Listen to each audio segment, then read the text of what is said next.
commences the provision of the golden 80 plus healthcare package. And you are 80 today, Glacia, you qualify. So, golden 80 plus healthcare package. Pour Guamun, 420 et puis plus. Oui, Glacia. The package also includes provision of prescription drugs at the Community Wellness Center Pharmacy and also 1 annual hearing test at Entrepot Wellness Center or Vieux-Fort Wellness Center. Moi, ça joint prescription, oui, med moi. Et yon fois par l'année, moi, ça fait screening pour zo, ouais, moi. Oui, Glacia. Access to eye tests and surgery at the Cuban Eye Clinic located at Old Victoria Hospital. Moi, ça ouais docteur Zier. Et si moi pour faire l'opération et puis c'est Cuban en clinique là à Victoria Hospital. Oui, Glacia. Cox, combien d'années pour payer mani l'argent? All this, Glacia, at no cost. Access granted upon submission of a national identification card or on behalf of persons who access the primary healthcare services. Cox, I love my golden 80 plus healthcare package. Ça c'est gouvernement. Qui ça ou moi pour gouvernement dire? But Glacia, c'est moi qui gouvernement. We the people. Moi qui ba tout ces bagages ça, Glacia. Ça ou te quoi? To schedule an appointment at the Cuban Eye Clinic, contact the clinic at 758-456-8282 or for further information, contact the Community Nursing Service at 758-468-5321 or 468-5381.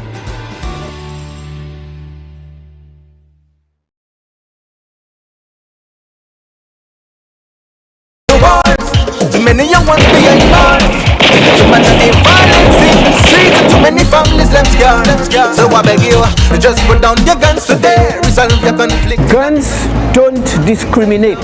A bullet doesn't have a name on it. It affects us all. Be your brother's keeper. The lives of our children matter. We are St. Lucia. We can all make a difference. Too many lives have been lost tragically in St. Lucia. Refresh the body, refresh the soul. Violence should never be an option. End the gun violence now. A message from the Ministry of Equity, Social Justice and Empowerment. It all started with a penny. For over 85 years, we have invested in our farmers, fishermen, people, and our country. When we were called to serve, we were here. We understand what is valuable to our people and our country. That is why we support all industries, including tourism.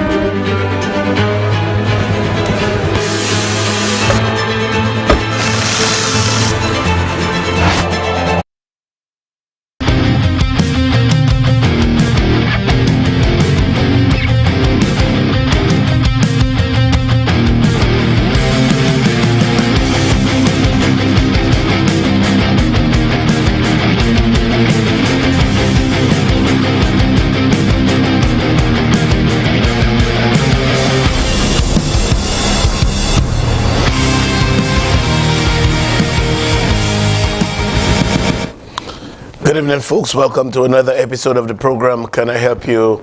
I'm your host, Richard Frederick.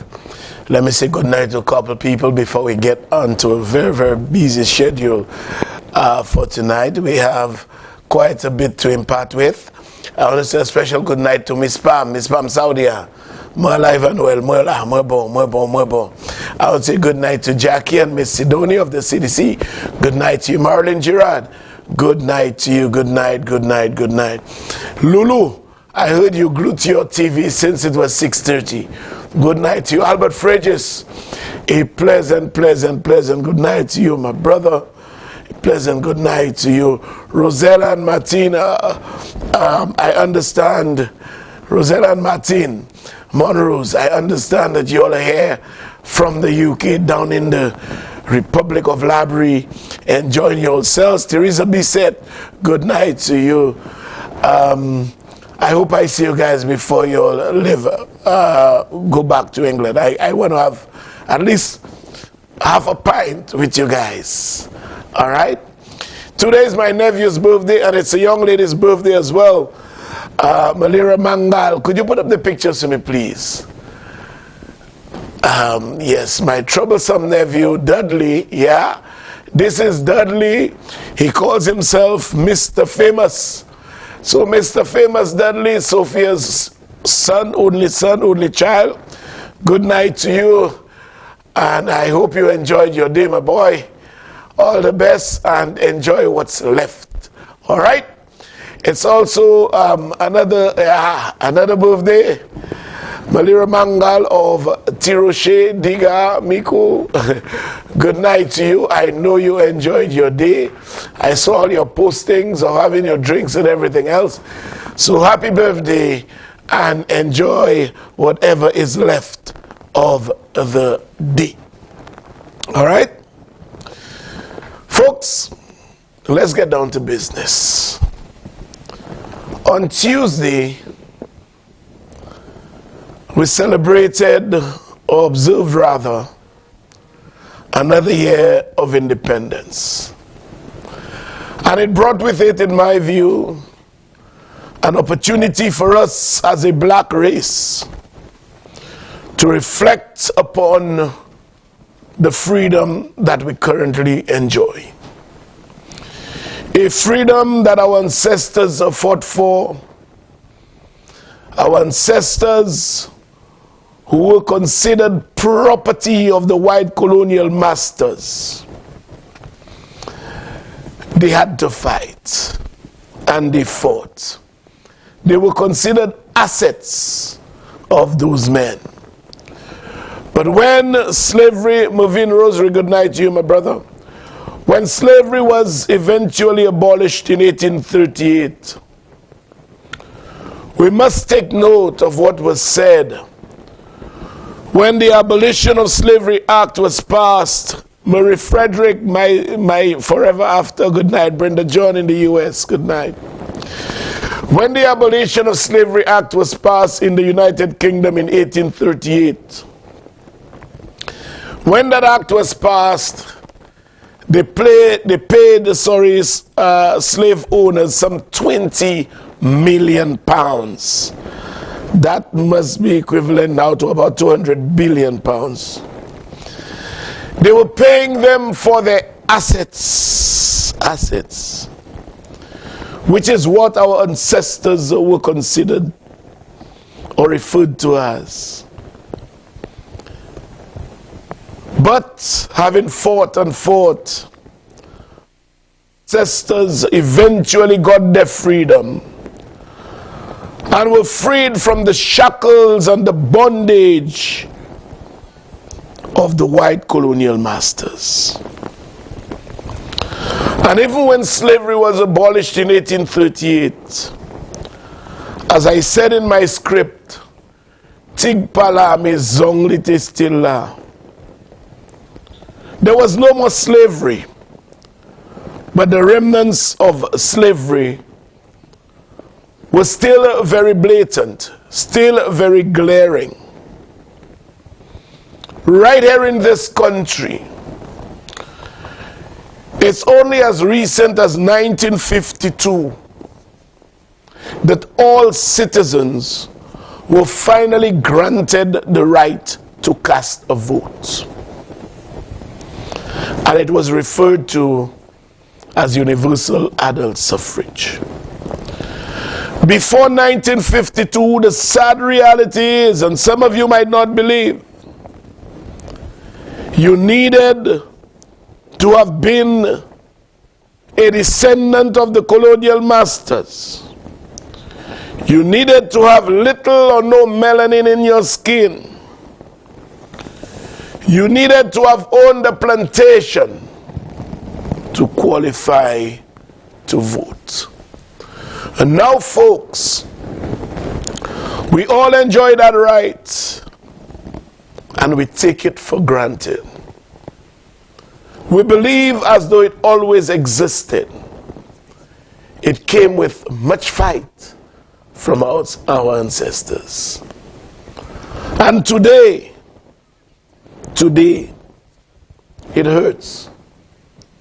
And it really hurts because a right that did not come easily, a right that our ancestors fought for, our people today, in total disappreciation of that right, want to exercise that very right which was taken away from them, exercise it, and to hand the power back to the colonial descendants to rule us. It is sad, very, very sad. You see, when you have persons in the minority, we should be careful about permitting them to lead the majority. But sadly, we as a people have been so brainwashed. We have been so brainwashed that we see those people with less melanin in their skin as superior to us. Sadly, we see them as being superior to us. We can still see the blatant effects of the Willie Lynch syndrome. In 1712 on the River Thames, Willie Lynch spoke. He was a white slave owner himself. He spoke to other slave owners, and he said to them, pitch them one against the other, and we will control them for 100, if not thousands of years. And the sad reality is, it is happening right now. It is still happening in St. Lucia. People are prepared right here to fight each other, to kill each other, to hand power back into the hands of a descendant of the colonial masters. It is no wonder they could sit or stand so boldly and be audacious enough to tell us colonialism had a conscience. Colonialism had a conscience. Folks, in no country, minority, when you have, I should qualify that, when you have a significant difference in minority versus majority, should a minority leader rule the majority? And you know, even the Bible supports that. Even the Bible supports that. Deuteronomy chapter 1 verse 13, where God said to his people, choose wise, choose understanding, and choose experienced men from each of your tribes. Each of your tribes. And I will appoint them as your leaders. Peter the Great, this is what he said. He did not say select persons from wherever they came.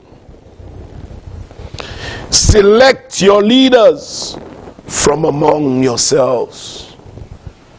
Then when the world's poorest president, that president of Uruguay, Jose Mujica, the past president of Uruguay, he basically, in addressing world leaders, He said, in no society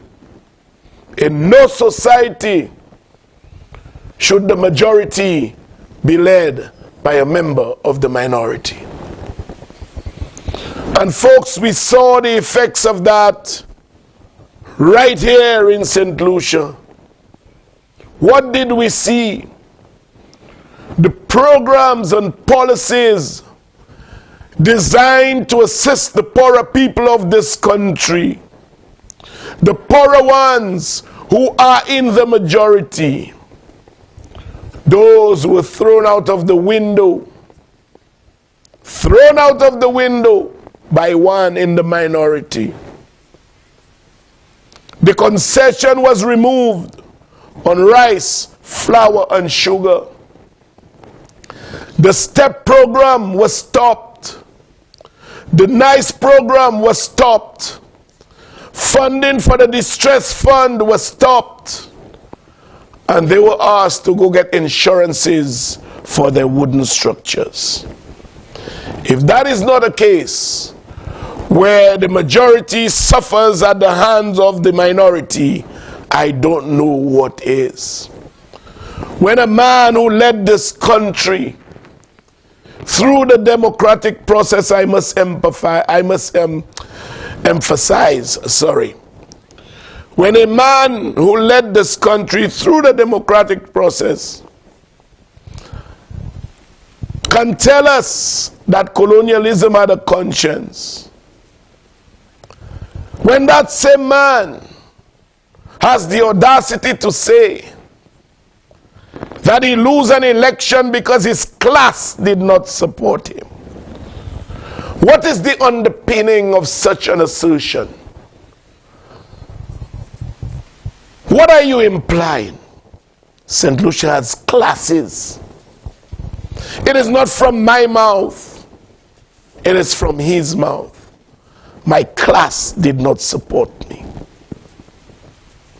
So basically, it is within the mindset of a leader that emanates from the minority, leading the majority, saying to the majority that his class did not support him. And you know, folks, if you believe you are a member of his class, think again. Think again. But guess what? It's really disheartening that some of our people have not understood what is going on around them and how they are used as instruments for the ultimate acquisition of power and global recognition. Tools, instruments, to be woefully discarded after the mission is accomplished. You know? And those of you who believe you are in his class, think again. Think again. Some of us sadly just don't understand. Just don't understand. We hate our own. We fight our own. We are prepared to do anything to our own on the basis of party loyalty. To some of you, party loyalty means everything. But you fail to realize that the philosophy of one man runs a party. I was listening earlier today to the live arraignment of Donald J. Trump, who is now charged with 4 counts of essentially inciting violence on January 6 at the Capitol.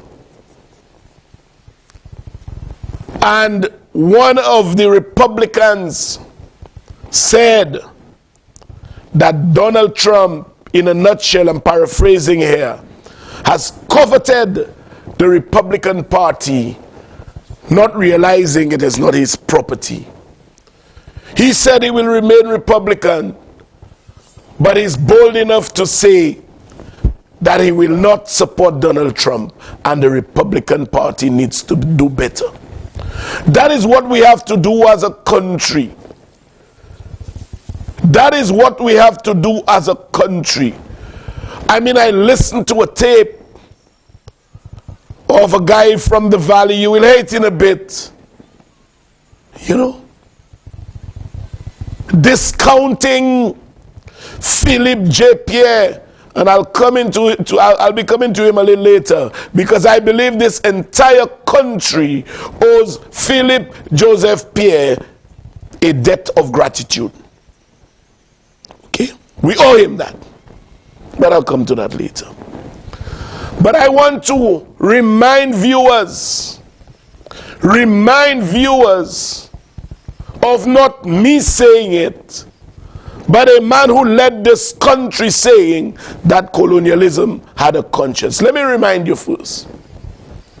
Colonialization had a conscience. Colonialization had a conscience. Colonialization had a conscience. Excuse me? Play it again, please. Play it again. Play it. I want them to hear it well. Colonialization had a conscience. Colonialization had a conscience. Colonialization had a conscience. Y'all are hearing this, folks. Y'all are hearing this. And then, for someone who is a citizen of this country, for someone whose ancestors went through thick and thin to regain their freedom, to pass it on to us, so that we now enjoy the right to vote, to downplay the significance of that and to say this. Play this thing for me. Moi si moi vote by un nom blanc passé by Philippe J. Pierre. I need that to be played again. I need it to be played again. Moi si moi vote by un nom blanc passé by Philippe J. Pierre. That kind of statement is pregnant with ignorance. That kind of statement speaks to the unintelligence of most of our people, sadly, and their ability not to take an analytical approach to life. Moi si mieux vote by un nom blanc. Can you imagine? There is no merit in this. People can win elections meritoriously. People give representation and deserve another opportunity if you have done well. I have been elected by the people of Castries Central 4 times. On 4 occasions, I placed my hat in the ring, and they have never rejected me. Moi si mieux vote by un nom blanc, passé Philippe J. Pierre. Strictly on the basis of the color of skin. This is so sad when you hear a man says that in 2023. Sad. So he had every right to stop step, destroy, stop the subvention, to the distress fund, and further dismantle Radio St. Lucia. Yes, dismantle Radio St. Lucia. And folks, let me say this,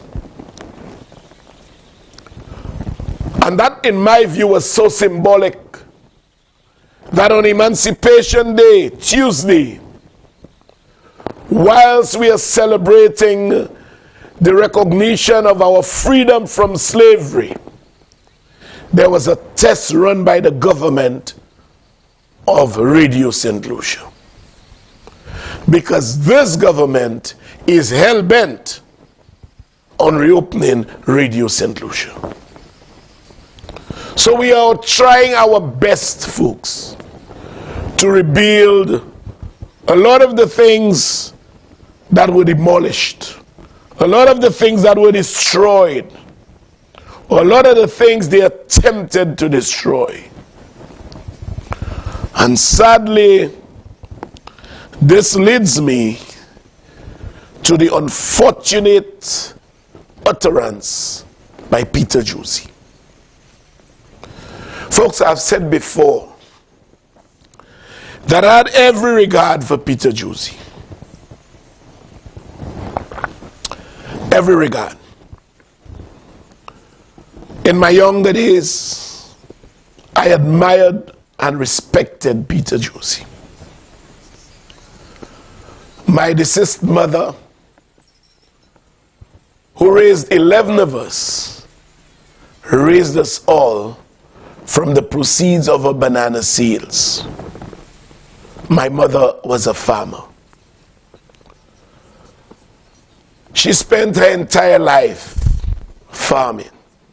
In fact, the day she died, she had just left the farm and was on her way home when she unfortunately got a heart attack. She died. But you know, folks, she left a legacy behind. Mother of the Year several times, Farmer of the Year. And I remember on one occasion when my mother received the award of Farmer of the Year, she was given an all expenses paid trip to England. And at the time, Peter Josie was the Minister of Agriculture. Our entire family was elated. Mama is going to England. Mama is going to England. And everyone wanted a toy, everyone wanted something or the other, because Mama is sure to bring it back. So because of that, I respected Peter Josie, and Peter Josie's respect was entrenched in my family. We had regard for the gentleman. Sadly, I have found myself retracting every ounce of energy, every ounce of respect, rather, that I had for Peter Josie. What I felt, or what I once saw as his decorum as a formidable politician, left the impression on my mind that his stint in politics would have forever been arched in our historical political landscape. That is what I thought. George Odlum, Peter Josie. That is what I thought. That is what I thought. And so, his presence at any forum that I inadvertently found myself as a little boy, younger man rather, his presence was pronounced. It just had that impact on me. Hey, Peter Josie is there, George Odlum is there, that kind of thing. But oh, how disappointing Peter Josie turned out to be. Oh, how disappointing. I know that Peter Josie is disappointed in himself, because in my view, if you're not disappointed in yourself, you would not chronicle your disappointments in a piece of writing entitled Shattered Dreams. So Peter Josie is a huge disappointment, not only to himself and the political landscape, but to the country at large. One whom I saw as a freedom fighter, today is not only asking asking criminals to turn guns on politicians. He refers to members of the government as little black boys. Yes. Yes. And I know Peter Josie is saying this to appease somebody we know. To appease someone from whose table he expects to eat some crumbs. And you know what is worse? Peter Josie, we all mess up sometimes. All of us. Richard Frederick is not excluded. We all mess up sometimes. And if we are man enough, I remember that one time in Parliament, I took a swipe at Alan Shastney's father, Michael Shastney. That was when I was asked about Alan Shastney's entry into the political arena. And I basically said what his father had told me, that Alan should never come near money because he spends money like a child that has never seen toys. And I was castigated and chastised by party supporters and my colleagues. And I was asked to withdraw the statement. Not only did I withdraw it, I withdrew it in our most august chamber in Parliament. I did.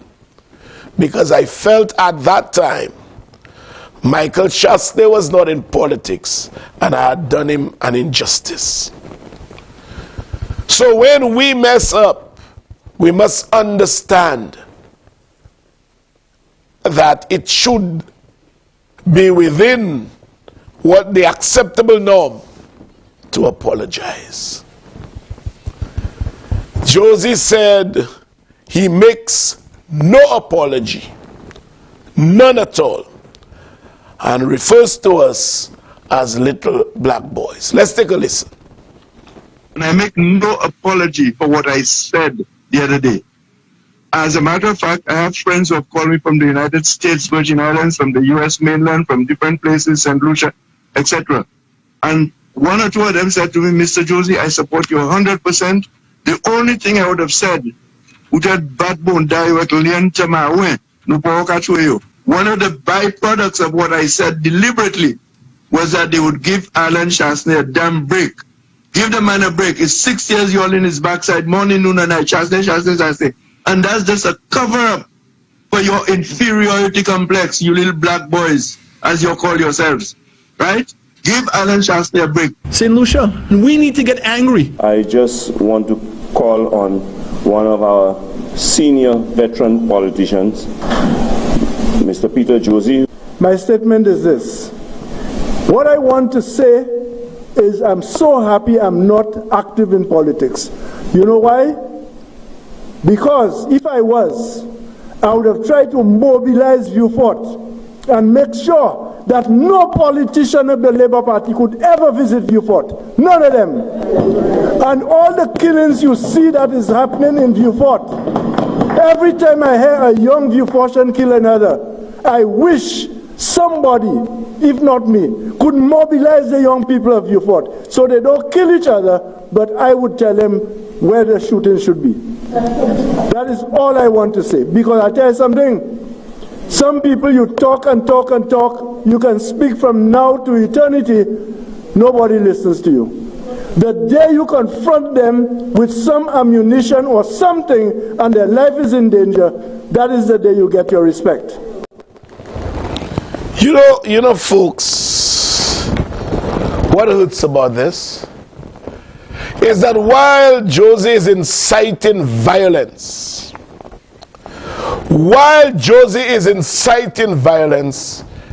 you are hearing an applause. You actually hear the applause from persons, invariably UWP supporters, who were present at a press conference. Can you believe that? Let me just see.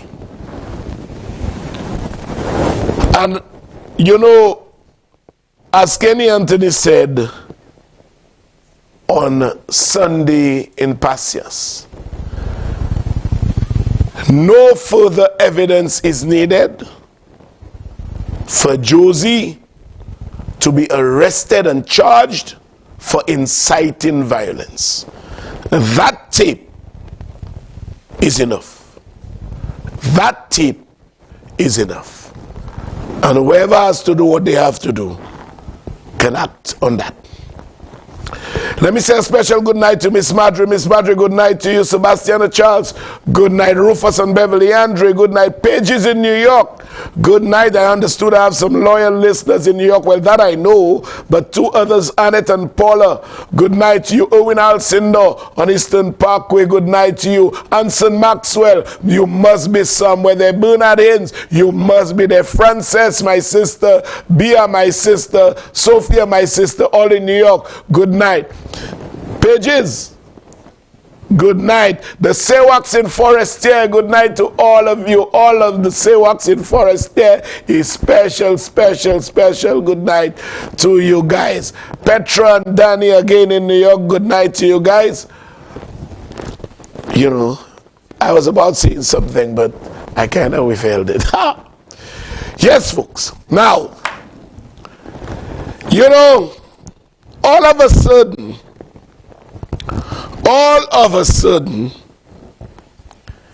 every time Spider gets an opportunity, Serena Charles in Jacksonville, Florida, good night to you.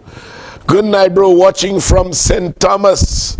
St. Thomas, who's this now?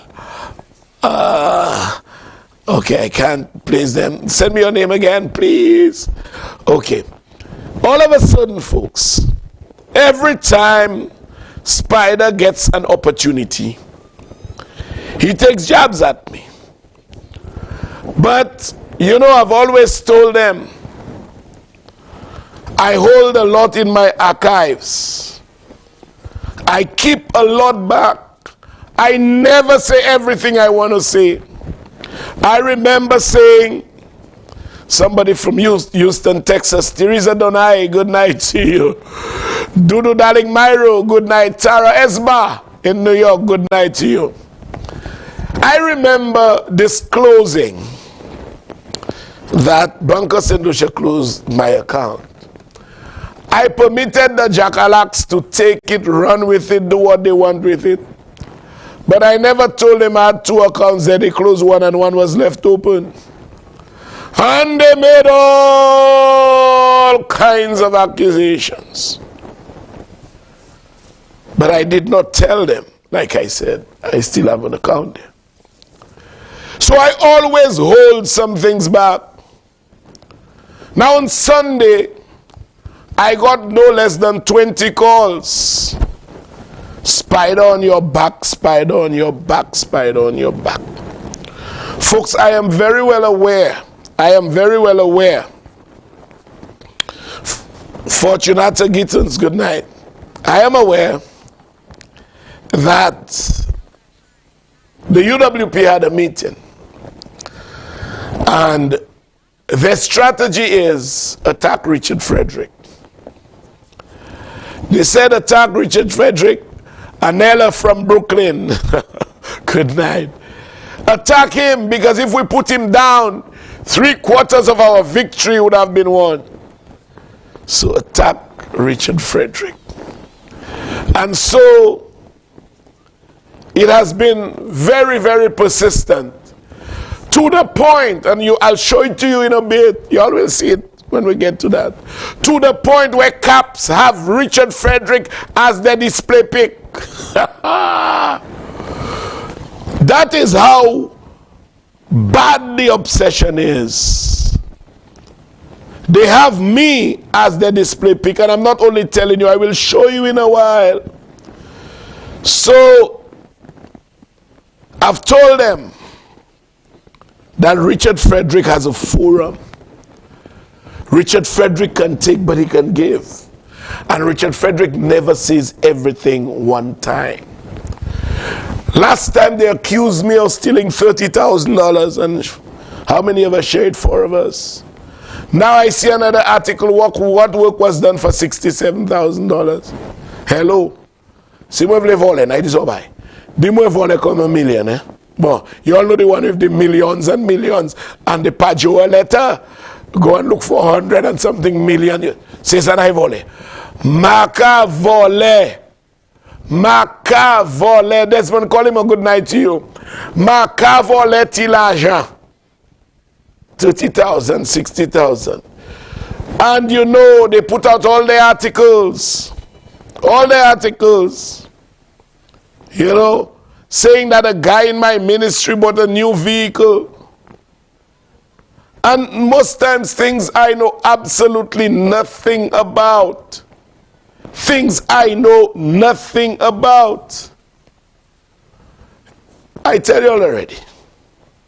Accuse me of stealing a 10 or 20 or 30 million. Pas de me voler 40,000. Pas 60,000, pas 50,000. Ça pas qu'à faire science. Ça pas qu'à faire science. Say something big so people might believe you all. But I know all of you that attack me, you all are obeying instructions. Obey instructions. Have me as the display pic on your Facebook page. Caps. Your tear shasteg, you may Richard Frederick. Can you imagine? Attack Richard. But, you know, you all attacking me, but you all are doing a lousy job. You all are doing a very lousy job. Do a job that people will believe. Talk about drugs, money, and my daughter England, and 30,000. Dio bagay mun kay kwe. But you all are not even good at spreading propaganda because your stories are so far-fetched. Your stories do not carry an iota of truth. So they cannot be believed. Mafa Alfred from Brooklyn, New York, good night. They cannot be believed. Koko pakay wesa, munki kay ten pakay ten sa. You all make no sense. You know, some time ago I was blocked on the road at 1:45 in the morning. I did not go looking for trouble. I was alone. I'm on my way to my home. On my way to my home, looking for trouble with no one, driving alone, listening to a little music, you know, until this misfortune, you know. But I'll come back to that because you all will not believe the amount of men and women, especially women. I have stories, I have so many stories, I have voice notes, I have stories, I have texts of things that happen with that given character. Unbelievable, unbelievable. But I'll come back to it. You know, so yes, Spider would say, you having a press conference on something that happened to me when I look for trouble with nobody. I didn't go in a van and pick up Lopo and bring him in the pig farm. And I'm coming to it because I have the police, the case file. I have the case file. I'm coming to it. You know, I warn you all already, you know. I warn you all already. I warn you all already. You will come in a press conference. You'd swear Richard Frederick did something wrong. I tell Philip JP already, the day I do something wrong to bring the government in disrepute, you don't have to fire me. I will leave. Stevenson King can attest to that. I lost my visas through no fault of mine. I had done nothing wrong. Nothing wrong. I just called I'm Steve and I said, Steve, that is the situation. I learned of it on the Saturday, I think. The Friday or Saturday. By the Sunday, I resigned. Although I had done nothing wrong, and the Almighty God knows that, you know. I'm being blocked on the road. 1:45 in the morning. Me in the press conference as though I had a touchlight looking for trouble like the fellas, like the other kidnappers. But I'm coming to that. You know I'm coming to that. Now, case file. I'm holding back the fellas' names, and I'm holding back the name of the person and the relationship to Spider. I'm holding that back. What caused all of that? But in a nutshell, what caused that was a man was alleged to break into a house and steal some items. So he was kidnapped, beaten, taken to a farm. Okay? Good. So, kidnapping, contrary to section 121 of the Criminal Code of St. Lucia, date and time of occurrence, 14th July 2019. Spider was a minister then. I will just read the charge without calling the names. 2 men were charged. 2. You were arrested and charged for that you on Sunday the 14th of July 2019 no, it has the name. Oh no, just now. We'll show it in a bit. You arrested and charged for that you on Sunday the 14th of July 2019 at Deramo in the town of Gros-Islet, 1st Judicial District of the state, did commit kidnapping upon Christophe Benjamin. And folks, let me just read a few excerpts in the file. And I didn't make this up. I have had it. I kept it. Like I will keep other things. Because I always wait for them. Okay? Let me I told you all what it was about already. I'll just read a couple lines of what the man who was kidnapped, Lopo, Boswell Lopo, had to see. Okay, he said he was by a shop and the guys tell him, let's go down the road. He went, and basically that was the commencement of the kidnapping. They were accusing me of breaking into so-and-so's house at Monte and stole some items. I told them I knew nothing about that. One of them said, Bernard Haynes say I don't have to hold Bernard Haynes. You too troublesome. I always hold ammunition behind. Always. Good. I don't know why Spider interfering with me so, but okay, he said, I told him I knew nothing about that. Then on our way to Castries, somebody said, the man I want to talk, let's go and drop him on the farm for the pigs to eat him. That's what the virtual complainant said. Okay? He went on to say that whilst they were driving, so-and-so got a call. And I heard the person answer the phone and said, Spider. Then I heard Spider asking for me. And so said, I dare.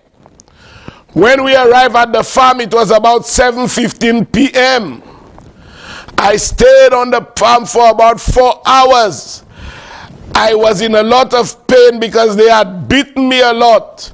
My entire body was hurting. And then after they dropped him home, he said the following day, he went to the Gros-Islet station to make a report. The officers advised me to seek medical attention. As a result, I went to the Gros-Islet Polyclinic for medical assistance. I spent 5 hours there until I saw a doctor. I took an x-ray. I was given medication which I purchased and stayed home until now because I cannot work. My eye is still hurting me and I want court action. That's the file. 2 men were charged. Now, let me show you the interesting part. I will not show their names for now. One was bailed for 15,000. Put up that one. Put up the first one. Okay, you take out the name, right. Look the charge there. Arrested and charged for that you did commit kidnapping upon Christophe Benjamin. Good. That is the bail form, folks. 15,000. Show them the back of that bail form. I, Peter Leonard Montoute, hereby severally acknowledge being to forfeit to the crown $15,000 in case the said appellant fails to perform the obligation. Head is one man and the signature, Peter Leonard Montoute. Show them the other one. Show them the other one. That other one is the same charge, did commit kidnapping.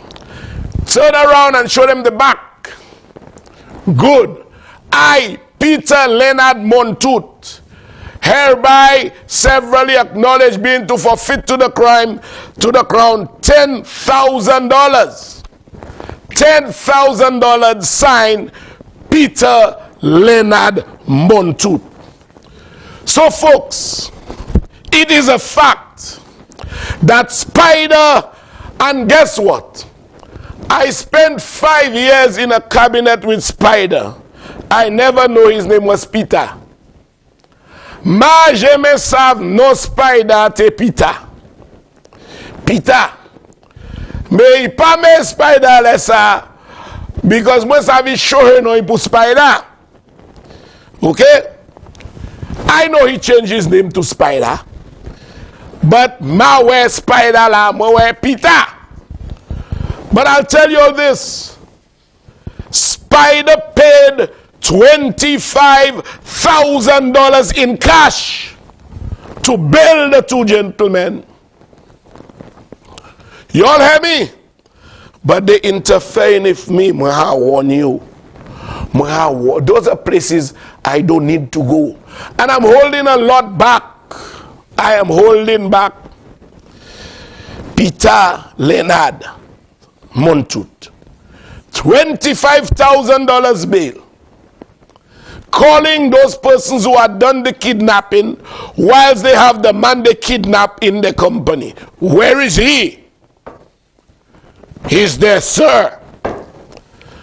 Go and bail them. You know? And today,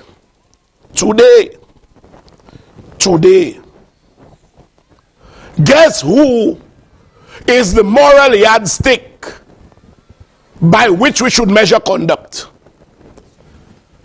By which we should measure conduct. $25,000 in cash for bail for two kidnappers. And I have the evidence. I am not one who just comes and say this and say that, folks. I don't. I go play Spider clip with Gene and all of that. Nah. If they continue, I will, juxtapose everything and show the names on there because the name is there. The names are there. I warn you all.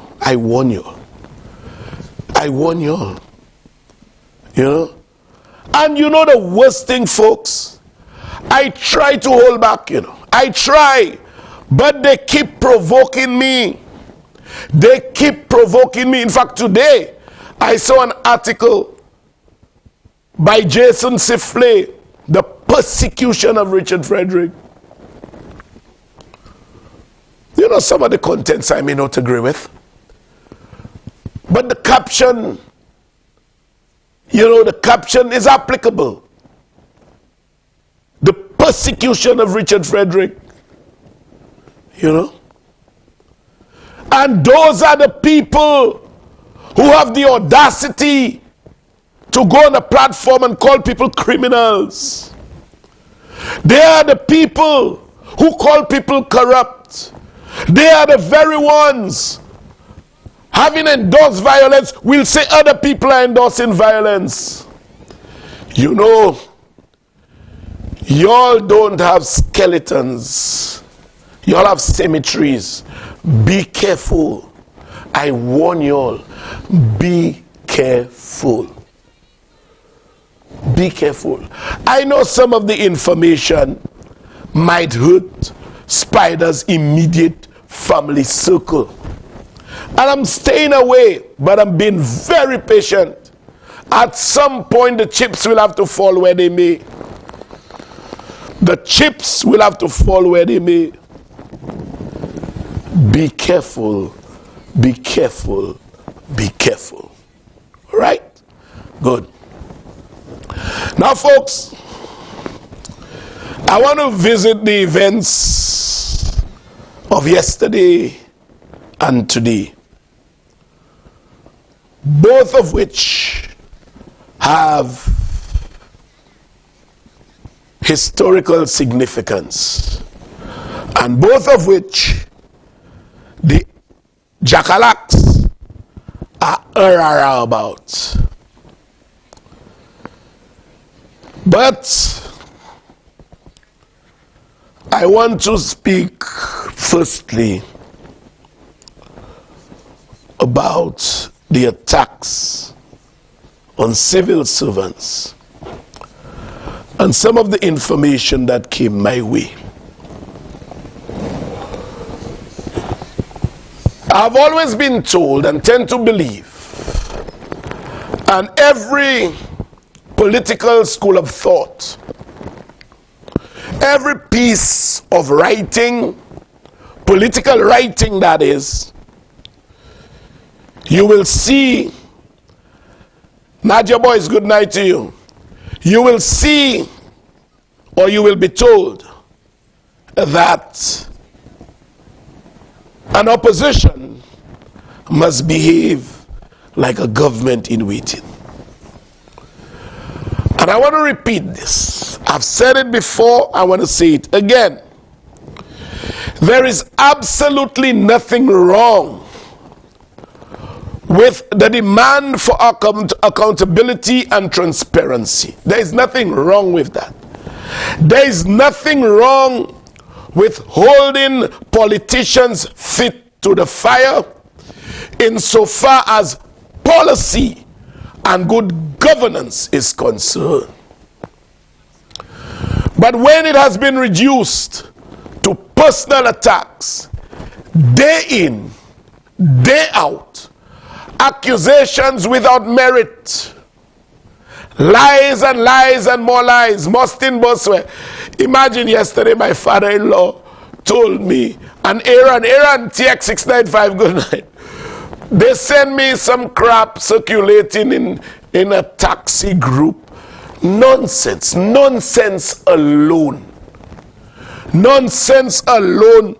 Richard Frederick drug, Richard Frederick daughter, Richard Frederick still 67,000. Crap alone. Nonsense. You know? I had to tell her, let me tell you all something. Do not take my positive energy and cover it with that kind of nonsense. And those flabos don't know how to at least try to make people believe them. They just send things, boom, and gari kile Skype, boom, boom, sa apui, no sa apui, sa dekoli. No man. When I come here, do like me. When I talk about the Pajoa letter, when I talk about Wiki, what's the name, We Pay, when I talk about Spider, when I talk about whatever, I have documentary evidence. You hear me? Somebody asked why. Why I hold it back, drop it. No, I just release a bit at a time. You know, like I said, I have no qualms with the demand for accountability. I have no qualms with the demand for transparency. But when you will tell me, a job at Philip J. Pierre is Ronald Phillips is his godson. A job at Philip, which is totally untrue. A job at Philip J. Pierre is an attack on his daughter. A job at Philip J. Pierre, he has a house in Cap Estate, which is not true. A job at Philip J. Pierre, he was given the gift of a BMW. Oh my God, a BMW that the man had since before he was prime minister. You know? Come on. Those cannot be demands for accountability and transparency. Those are just attacks. They are just attacks. You know, folks, Those people have decided they will do whatever it takes. But they must understand that people are not stupid. No one can say, I have attacked Shasta's children, his wife. Nobody can say that. I do my thing along political lines alone. I will speak to his bad policies that has led this country down the financial precipice. You know, I will say that one is Shasta God's son. I will say that. What am I saying that for? What am I saying that for? I will attack the man's children and say they this, they that. What am I doing that for? What does that have to do with policies in the governance of a country? And I was proud of Philip J. Pierre today when he was questioned about how you all build that box. He said he would not let the Saudis into our domestic political affairs. And so he gave a nice excuse, but he didn't go into it. He didn't lie to them. He just didn't go into it. You know? Why do you all keep attacking people? People are not stupid. They can see and they know what's going on. Folks, imagine. You all have heard me time and time again say, I don't endorse violence. I don't subscribe to violence. I don't support violence. So much so, I have said before, I don't associate or lie with any man who does not feed his children and who beats women. I've said that so many times. But, you know, that united pack of wolves, guess what they will do to bring me down? Put that up for me, please. Look at this. JSLPYU, when are you going to denounce the statements by Government Minister Richard Frederick that violence and even murder are justified? You know, for people challenging, and you want to enter politics? How can people trust you? That violence and even murder, when did I say that?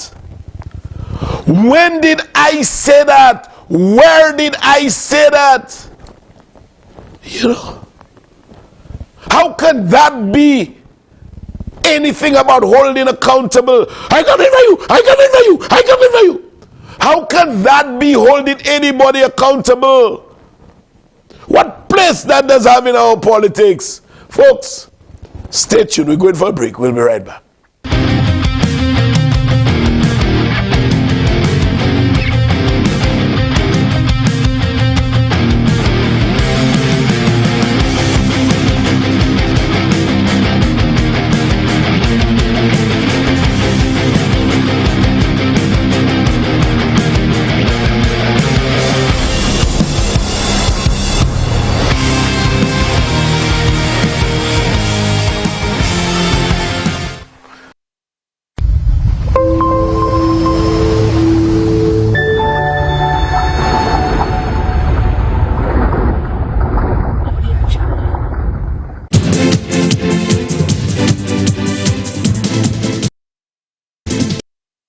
The winning numbers for the evening draw of Thursday, 3rd August 2023 were Tic-Tac-Toe, 4, 6, 12, 13, 17, 18, 20.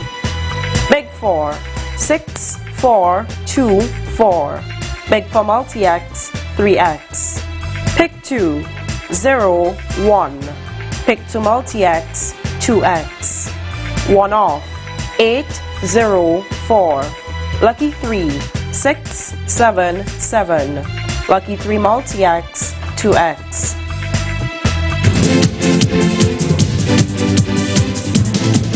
Nestled in the quiet northern neighborhood of Larry Twet is a housing development designed specifically for homeowners looking for that ideal location, the epitome of serenity, a retreat from the hustle and bustle of everyday living.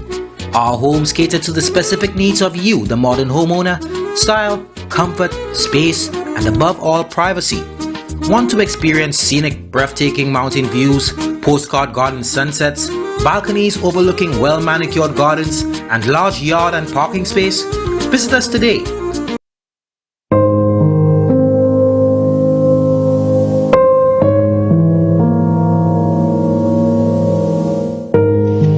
My name is Martina. I would like to say thank you to the guys from Paddy Access, especially Jermaine, for a job well done. I called him 2 days before my brother's funeral to do a live video, and I was not disappointed. He was professional and kept in touch with me throughout the live, just making sure I was satisfied with everything. I would definitely use Paddy Access again, and I highly recommend that anyone looking to do a live video to hire them. Everyone who watched my brother's funeral had good things to say about how much of a good job the videographer did. If you want satisfaction for your money, Paddy Access is the way to go.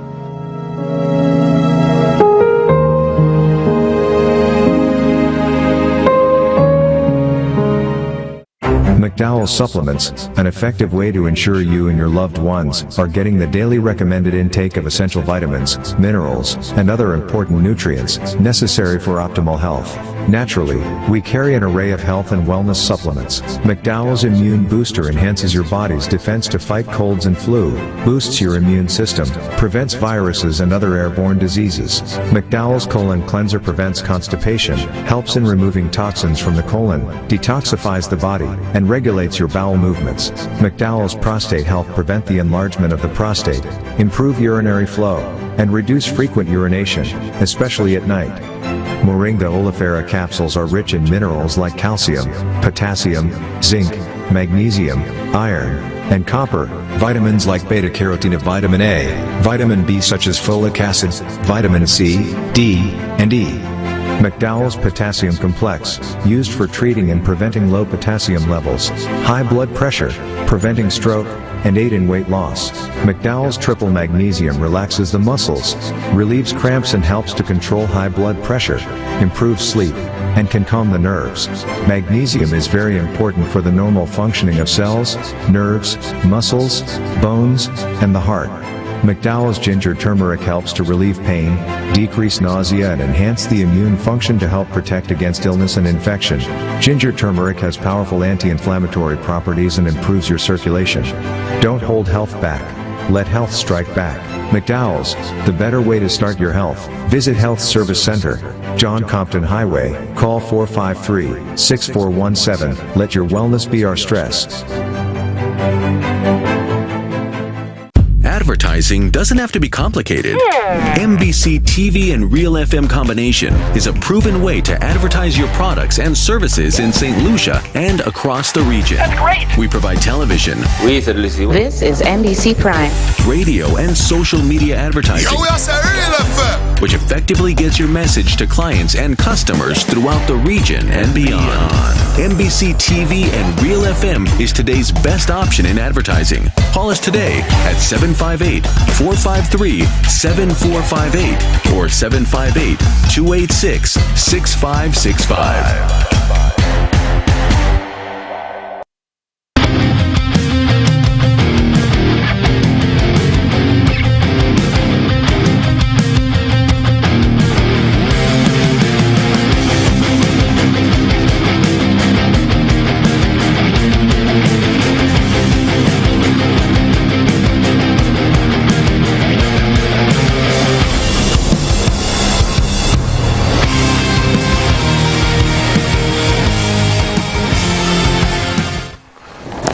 Thanks for staying tuned. You know, folks, Hedisa. Why? Sorry. Hedisa. So earlier on I said at least say something that people will believe. Because you all saying I thief 30,000, I steal this, I steal that. So I told them to say something like I steal millions. So they make a meme already. Why? They make a meme already, they say, I don't want thousands on me. But let me tell you all what's wrong with the Flabos. Let me show you all what's wrong with the Flabos. I'm Black Boy. Give it to me. Give it to me. This is what is wrong with the Flabos. Just go by the river then wash. Man.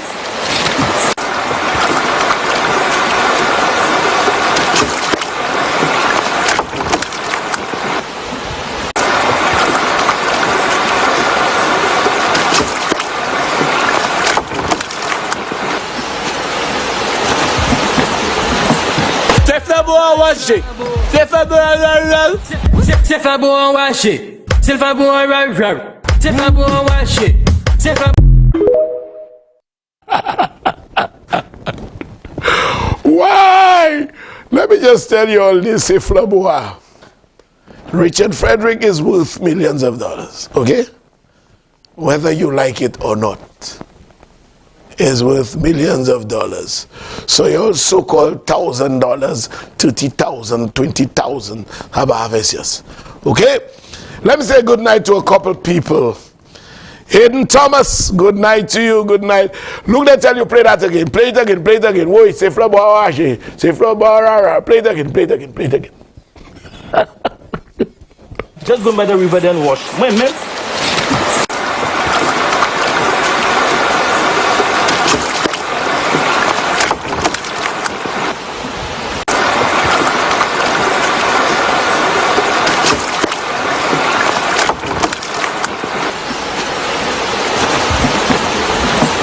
C'est fait bon en washi. C'est fait bon en washi. C'est fait bon en washi. C'est fait. Whoa, yo.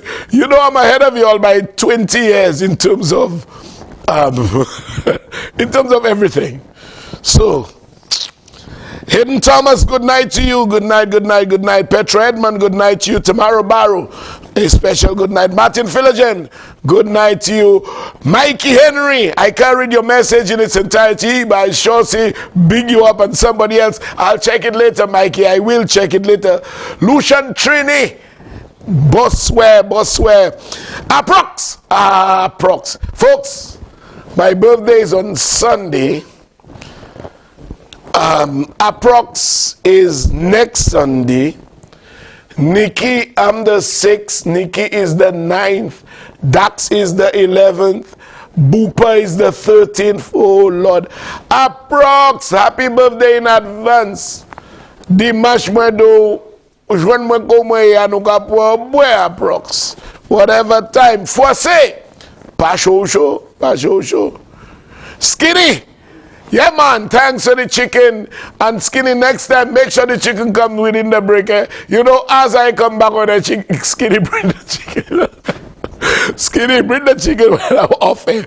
Mickey Cauldron, good night to you. Pasho show. Approx Messi pour Choco show over Pat Show. I will surely get it done. Trisha Neptune, and there is a good night to you. Matthew Roberts, good night to you, my brother. Angus, good night. Sudin, your birthday is tomorrow. Alet, yours is sometime soon. I'll check it out. Alet from Customs, good night to you, my girl. Good night. Advance birthday greetings to you, Alet. Rossi Cow, good night to you. Kenneth Toussaint Martinique, good night. Caius Monsieur is in New York now. Good night to you, Caius. Glenda, Ria Cruz, good night. Randolph in Bermuda, ex-police, good night. Cornelia Jacobs, Sagafet.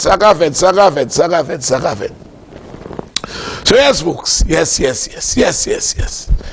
Let's continue. So they are posting all their nonsense, you know. Nonsense alone. Di o bagay ki ka fe science. Say something that makes sense. Say something for people to believe. Stop giving me ammunition, say Flaboa. Stop giving me ammunition. You know, how far will you all go? Now, you know, folks, I have never in my life since so many, and tonight you'll have to stay tuned there because we're dealing with the signing of the port and the hospital. Those are the highlights of the show tonight. But I saved the best for last. So yes, I have never in my lifetime seen so many public servants under attack by any opposition. I have never seen that. I have never seen so many. Yes, Sunday is my birthday. You all want to hear again? Sunday is my birthday for true. Yes. Albin Kabawi is all over the place, I suspect. I don't know. So, it's a situation where if you are a government in waiting, you expect the embrace of this very civil service that you want to head. But how can you do that? How can you receive the embrace? How can they treat you without a certain degree of suspicion? When you are in opposition, you attack them so blatantly. Ronald Phillips, the Commissioner of Police, has been under attack incessantly. Now I will say what I've said again. I have 5 daughters. 5. I have a mother. I have sisters. I will not tolerate, I will not sympathize or empathize with anyone who transgress my children or women within my circles. My sisters, my daughters, out of bounds. Well, Daniel is on a pedestal. So I will not even entertain it. But for you to tell me, now, that is not to say any man that has done wrong in relation to women should not suffer the consequences. He should. But an investigation starts with a complaint. An investigation starts with an official report. I call on alleged victims, if there are, to go make an official report. All of you making noise for an investigation. What they investigating? Where does any investigator start? With the commissioner? Who's accusing him? Who's pointing those accusatory fingers at him? Who's doing it? Go make official reports and cause an investigation to be pursued. If the commissioner is found wanting, then so be it. Let the chips fall where they may. So he has been under attack. Sean Alexander has been under attack. And you know, they were so bold. They put up the man's picture. You know, you all are putting up the picture of an assistant superintendent of police, an extremely senior man in the police force, calling him corrupt and saying he accepts $100 for the expedition of the issuance of a passport. Why do you all have to attack civil servants like that? They have attacked my PS left, right, and center. Of late, they attacked a young man in my ministry, saying he facilitates my corruption. For the year, if I've spoken to him, if I've met him twice, I've met him a lot. We have not even spoken many times for the year. Oh, he bought a new van. Where he get the money from? You know, a man who is in the government service cannot buy a new van. The man is a draftsman, bordering on being an architect. He does his quantity surveying, whatever little thing, does his side jobs. Because the man bought a van that I did not even know that it facilitates me. When I saw that, I called my PS. I said, PS, what's going on? Who bought new vehicle?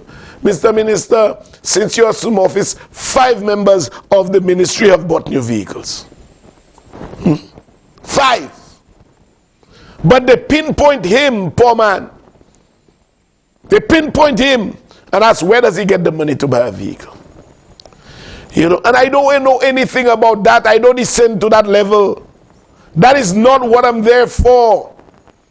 I am there to see that the policies imposed upon me by Philip J. Pierre are in sync with governmental policies, and I get them implemented as a ministry in a timely fashion. That is my mandate. My mandate is not going to see who buy a new car. A new car, a new van. Every Tom, Dick, and Harry buys a new van. You know? So like I said, folks, I have never in my lifetime seen so many public servants, so many under such attack by an opposition. And you know what, folks? Sometimes they say things and they don't even realize what they're saying. I spoke of this car blocking me. I spoke of the car blocking me. I also said I did not see the driver. If I wanted to concoct a story, I would have said I saw the driver. I had seen, that was the first time in my life I was seeing the car. The very first time in my life I was seeing the car. I did not see the driver, but I concocted a story. So much so that when I did the search on the number plate, it was assigned to a black pickup. But I concoct a story. You know? If I was concocting, I would say I saw the driver, I know the car, blah. Why would I leave out so many things that I did not know? That was on the altar of being truthful. Concoct a story for what? A car you don't know? A car you've seen for the first time in your life? A car you don't know in whose name it's registered, I've never seen it, don't know the driver, don't know who was inside? Come on! And all I know, folks, after that, the police picked up a gentleman. And sometimes I don't know who advised those people. I don't know who advised them. Because he was ill-advised to release a video. And I can tell you the amount of women who called, I'm not the victim, but I know of somebody so-and-so did so-and-so too. Voice notes, text messages, you know. It's like death announcements, too numerous to mention. Stories upon stories upon stories.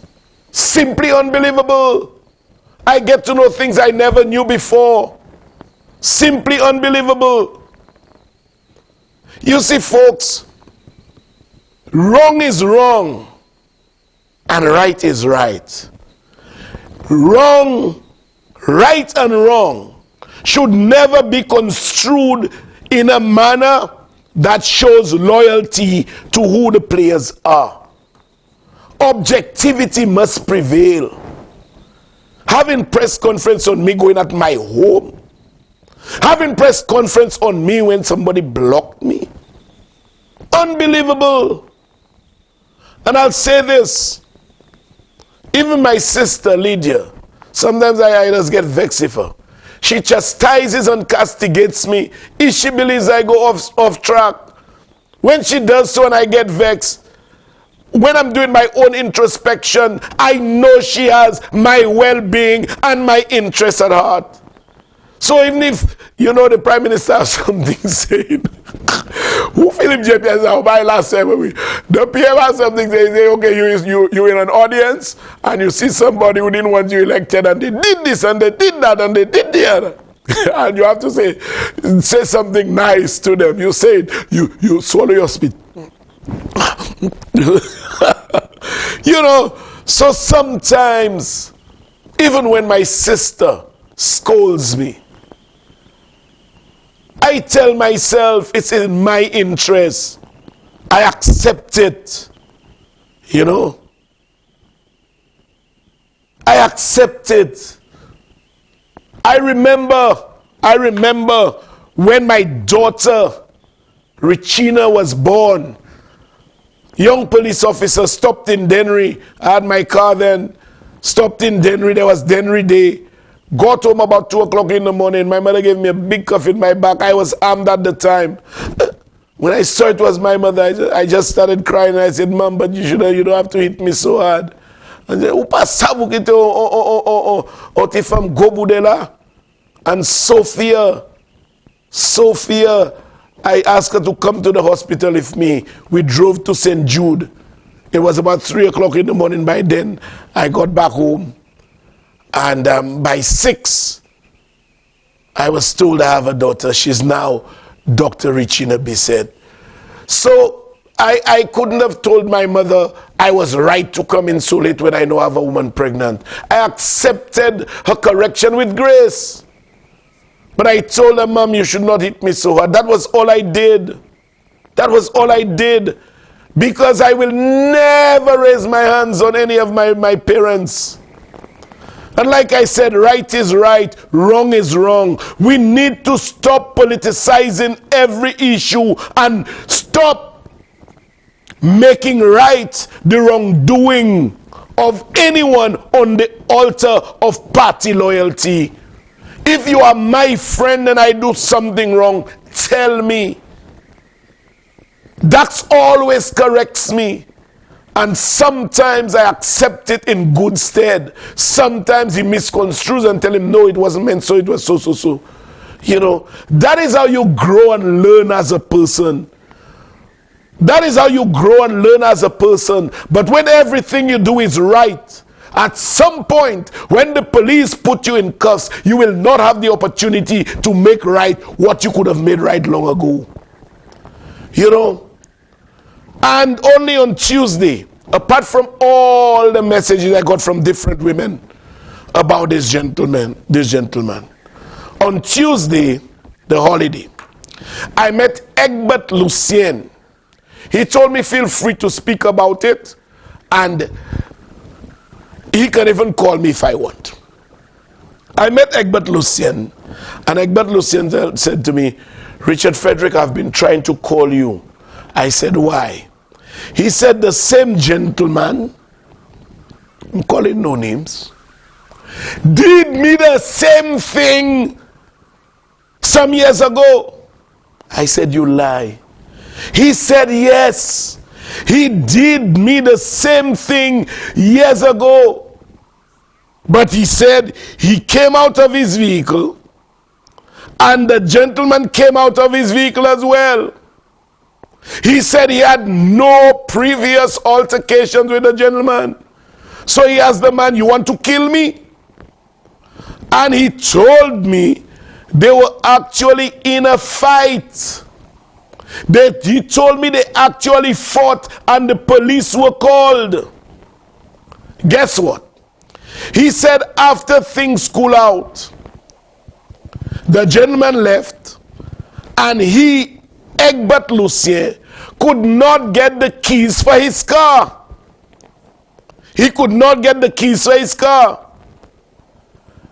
So, y'all will not believe the very gentleman had taken Egbert Lucien's keys.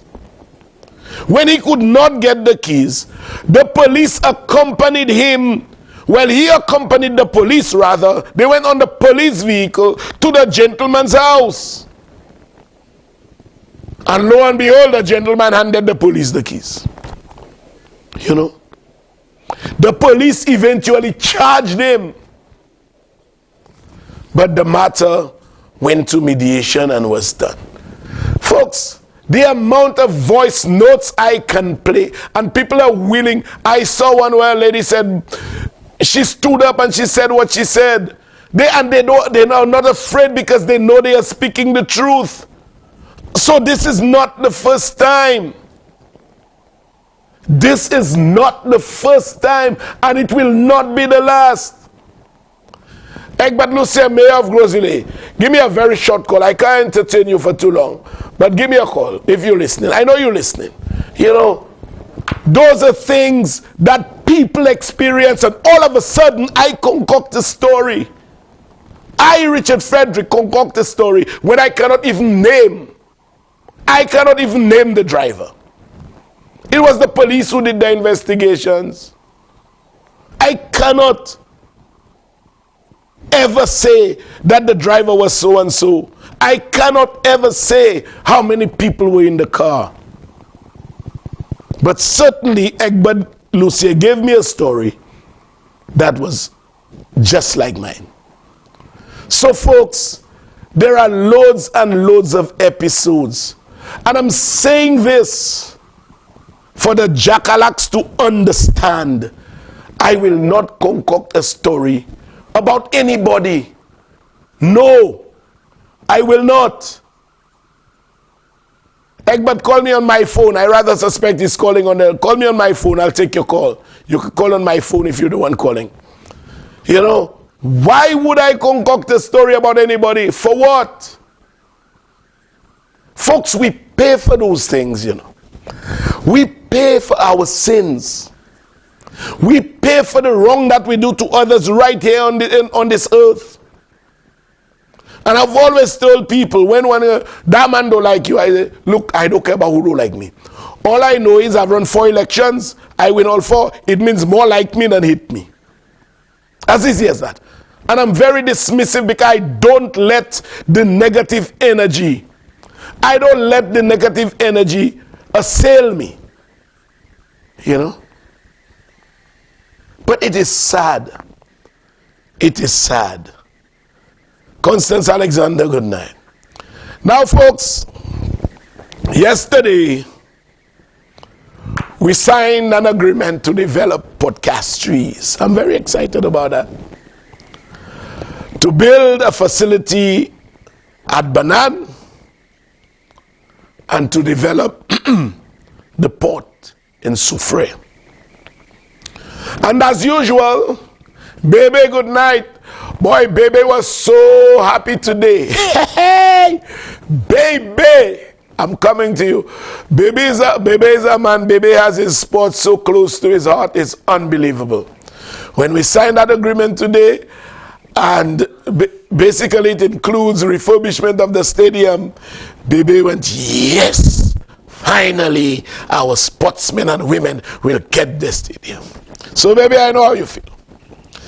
Yesterday we signed this agreement to develop the port in Soufrière, build a nice facility at Banan, and to develop podcast trees. And as usual, the opposition had to oppose for opposing sake. Folks, I want to say this. If one is truly patriotic, if one is truly concerned about the development of our country, I cannot understand how that same person who's patriotic, who wants development, would vehemently criticize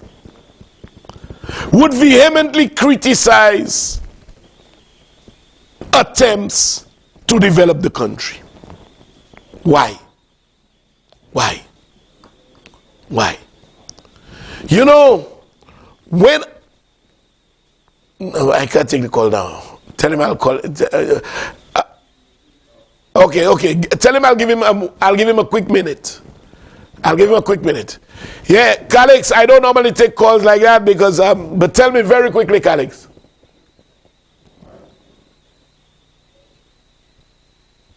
You didn't take the call? Hello? Hello, yes, good night. 1 minute you have. Hello? Yes, Calix George Sr., you have 1 minute. Yeah, I just wanted to comment on the matter of the complaint against the police commissioner. Yes. I do not think that you all should fall into the trap of entering into any investigation because you have no local standard in that matter.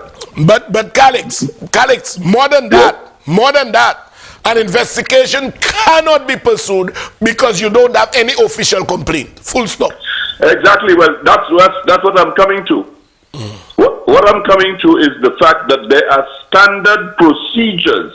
Yes. In those matters. Yes. Where the complainant would make a complaint, a written complaint, and it should be submitted perhaps to the Public Service Commission, and the Public Service Commission would then investigate the matter, and if it is necessary to have a hearing, the Public Service Commission can have a hearing, yes, and so the matter can be determined. Yes. Now that is the normal procedure. Now, if they are dissatisfied with that, according to the laws that we have, a police person is also a citizen. So if they are dissatisfied with that channel, they can go to the police commission, complaints commission. But Calix, so that's another avenue that could be utilized. Calix, in both of those instances, invoking the intervention of either of the avenues, you need an official complaint. Yes, well, that's what I'm saying. But unless, put it this way, unless you have a car, you cannot say I'm taking my car to go down the road. The prerequisite is owning a car before you say I'll take my car. So the bottom line is, when one is devoid of an official report, when one is devoid of an official statement or complaint, there is no basis on which any investigation can be pursued. Well, that's precisely what I'm saying. Thank you. That's precisely what I'm saying. Okay. All right, Alex. Thank you. All right, thank good. You. Right. Yeah, but I mean, obviously, if there is no official complaint, if there is no, where is the evidence? Where is the statement? What sparks an investigation? Rumor? Excuse me? What the opposition says at a press conference? What they say j'étais in parole for Virginia, or to Sister Emma, or to any one of them, or to Pauline? That's how you start an investigation? You start an investigation on rumor? Oh, no, man, please, man. You start an investigation on the basis of the filing of a report. Now, I was saying, you know, if one is truly patriotic, why should that person, on the altar of political loyalty, criticize what is glaringly in the interest of the country? You know, why? Why? When Shaste became leader of the United Workers' Party in 2013 or thereabout, I began my constructive criticism of him. View my shows from then until 2021. No, it was for 9 years, so in 2012 he became. View all my episodes. I did those shows gratuitously. I did it without being compensated by anybody, but I was doing it in the interest of this great country of ours. I never attacked him personally. Never. Never attacked him personally. I spoke about the land that they acquired to open the road. They sue me. I spoke about land in a company's name that's close to where Theo Aking doing the development. They sue me. But I had never, ever, ever attacked Shaste from a personal standpoint. And that's all those guys do. You know, if you all want the country to go forward, critique or criticize government policies. But if the country has made a step to move in the right direction, how can you criticize that step? You know, so you all are criticizing the agreement for the ports. But I can assure you all that had T.O. King come with the money that those people came with, I would have endorsed T.O. King.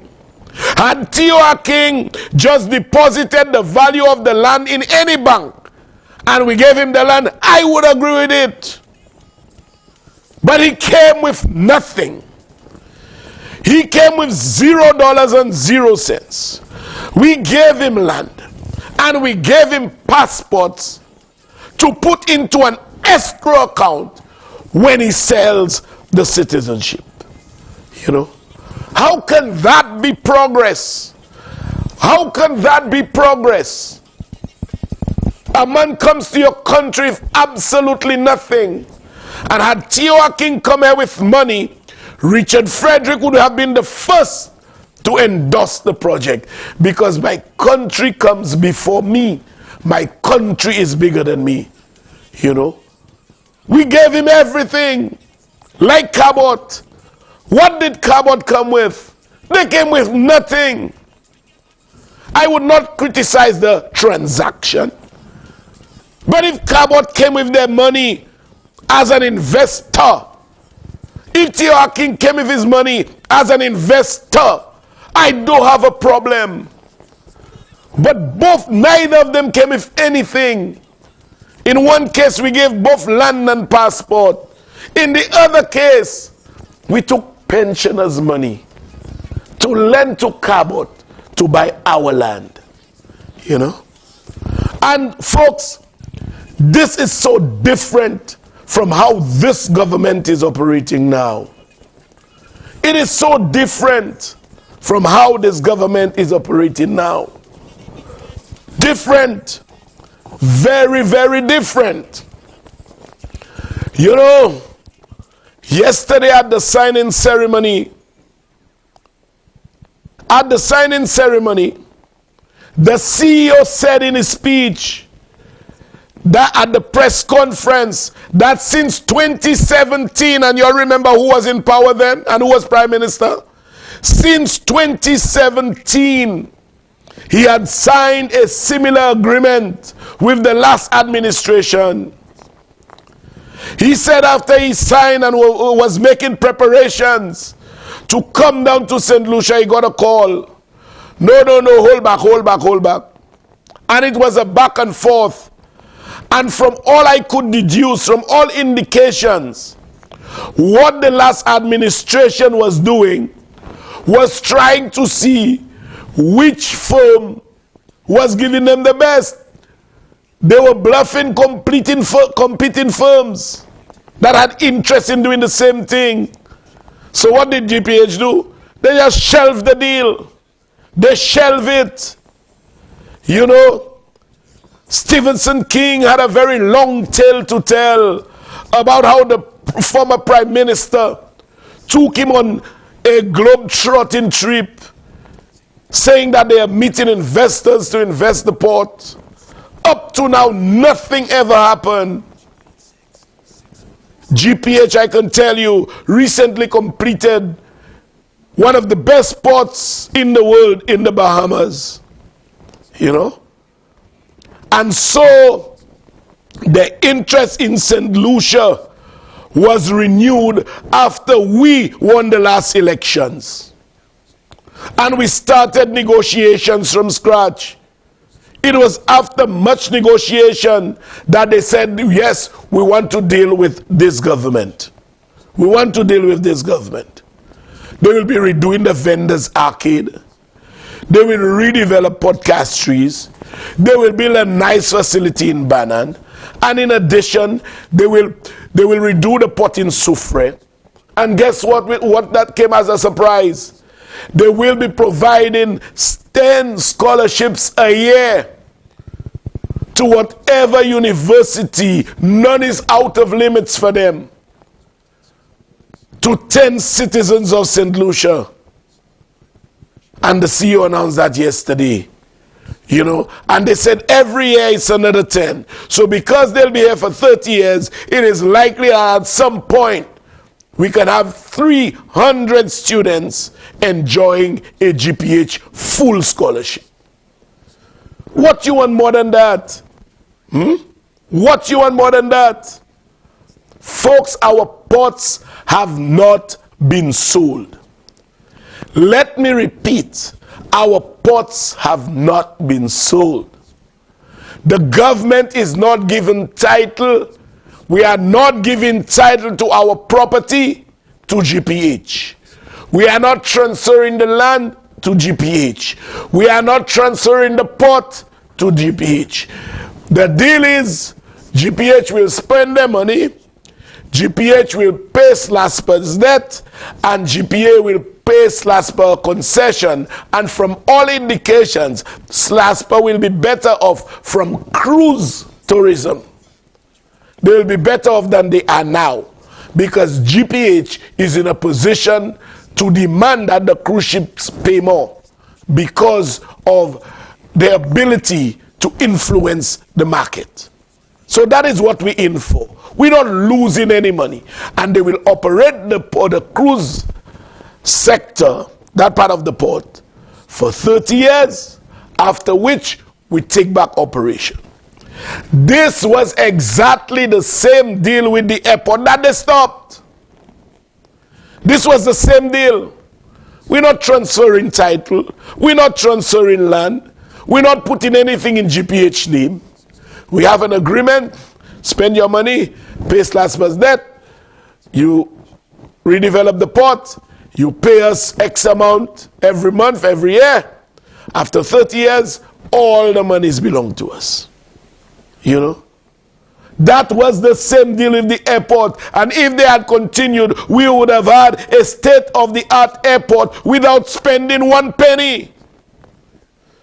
Today, we will have a state-of-the-art port in Castries.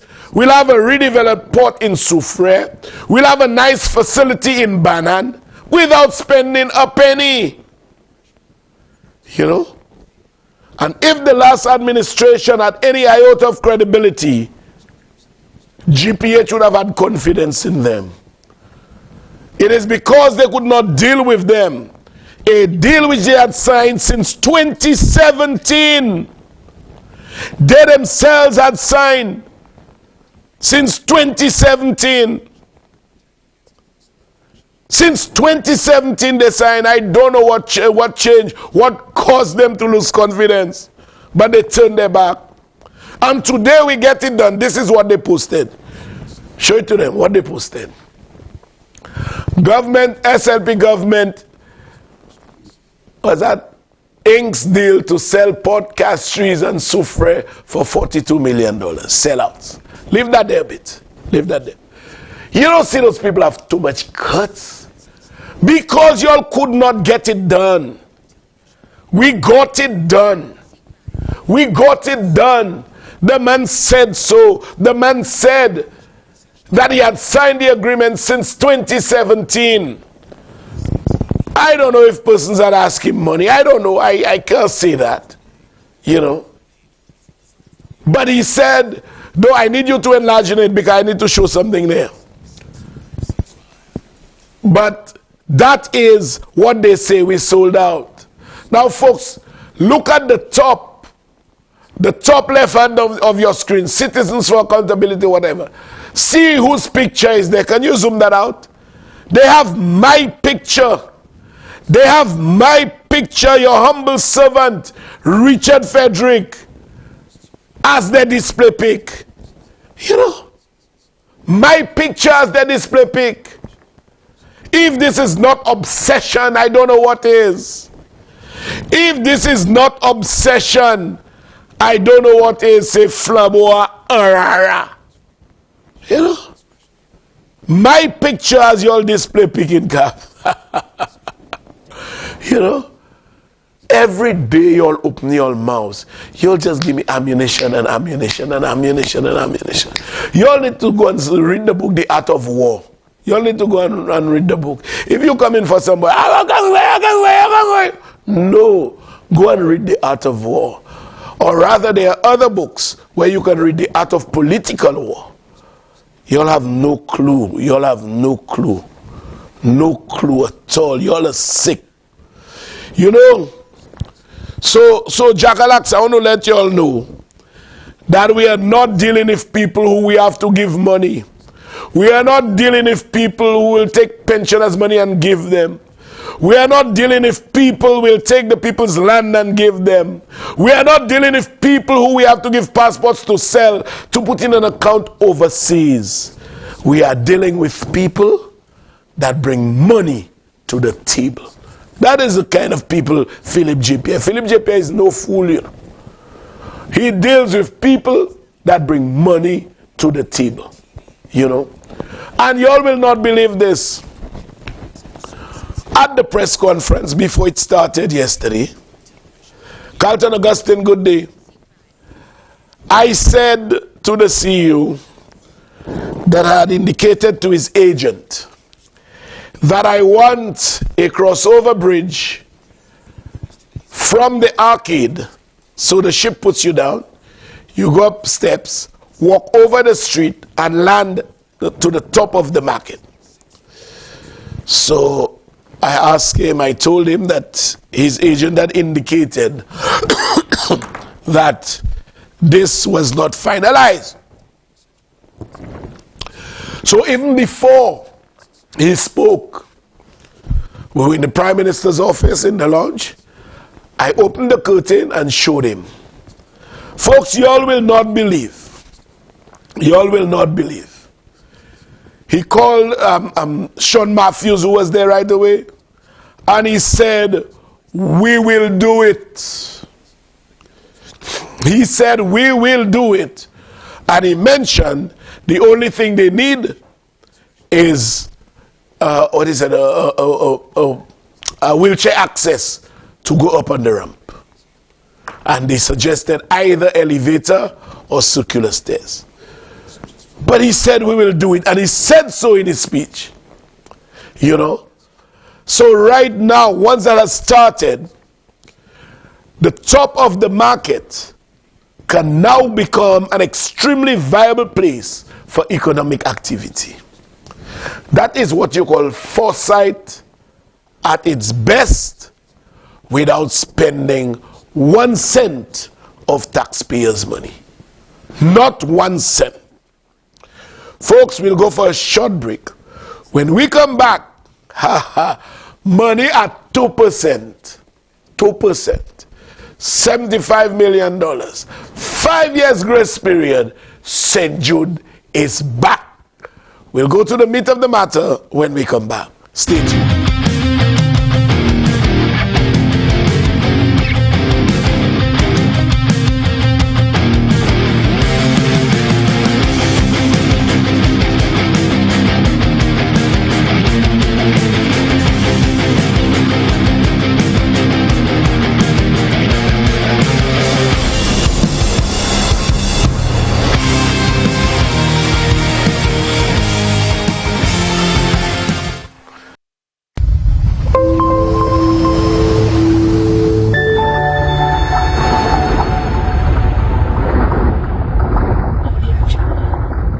Nestled in the quiet northern neighborhood of Larry Twett is a housing development designed specifically for homeowners looking for that ideal location, the epitome of serenity, a retreat from the hustle and bustle of everyday living. Our homes cater to the specific needs of you, the modern homeowner: style, comfort, space, and above all, privacy. Want to experience scenic, breathtaking mountain views, postcard garden sunsets, balconies overlooking well-manicured gardens, and large yard and parking space? Visit us today.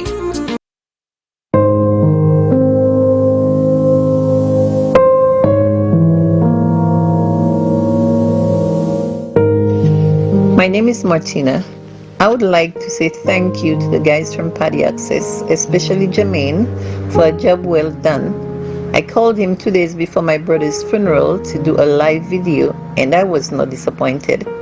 He was professional and kept in touch with me throughout the live, just making sure I was satisfied with everything. I would definitely use Paddy Access again, and I highly recommend that anyone looking to do a live video to hire them. Everyone who watched my brother's funeral had good things to say about how much of a good job the videographer did. If you want satisfaction for your money, Party access is the way to go.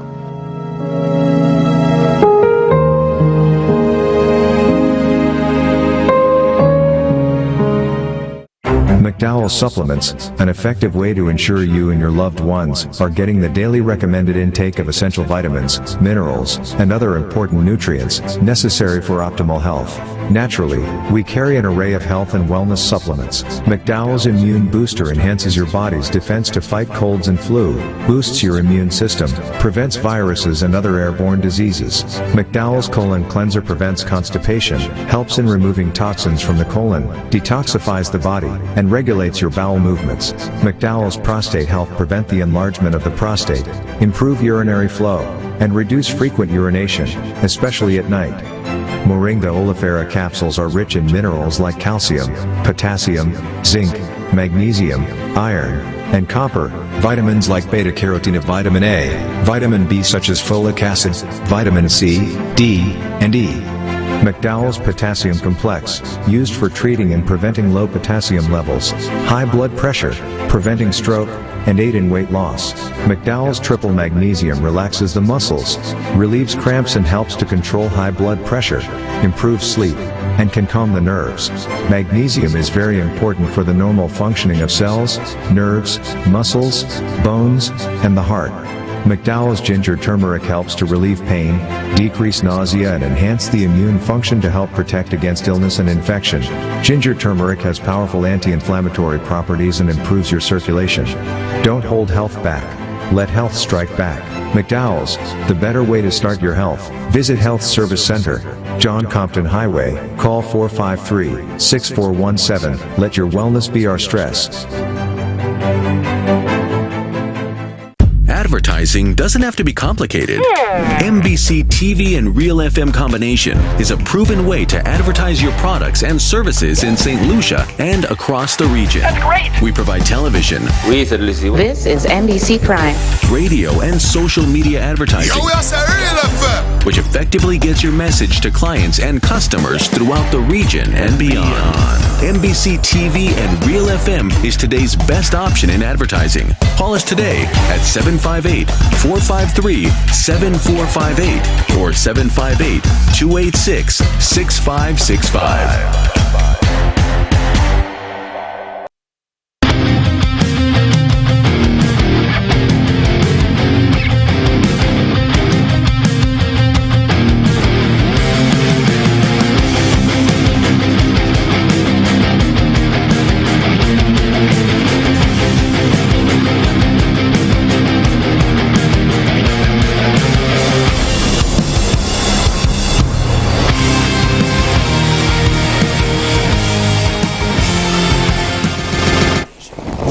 Yes, folks, thanks for staying tuned. A couple people, their birthdays. Oh boy, I didn't know St. Lucia was so inundated with Leos, you know. I did not know that at all. Because Aled Customs, her birthday is the 19th. Mikey at Customs, his birthday is the 22nd. And Apache in Monrepo. When is your birthday, Apache? We coming for a drink, do you know? No having boy, Apache. Good night to you, brother Apache. Good night. I want to say a special good night to Vicky Butcher, Rupina Cleary, Arthur Neptune. Good night to you, Nigel Sinclair. Good night to all of you. Good night. Desmond Colimus just sent me a message that the HESE poll shows that Josie needs to retract his statement. Well, Karen Crafton, sorry, my girl, sorry. I'm very sorry. Okay. Yes, Marlene Girard, I got it. Let me say good night to your lovely husband, Victor Girard. Good night to him as well. Yes, folks. So, let's get down to... I just got news that a young man who was attempting a robbery in the Corinth area was shot dead. I'm sorry to hear that, but what you sow, is what you reap. And that's the harsh reality. So folks, let us deal with today. So I've already told you all about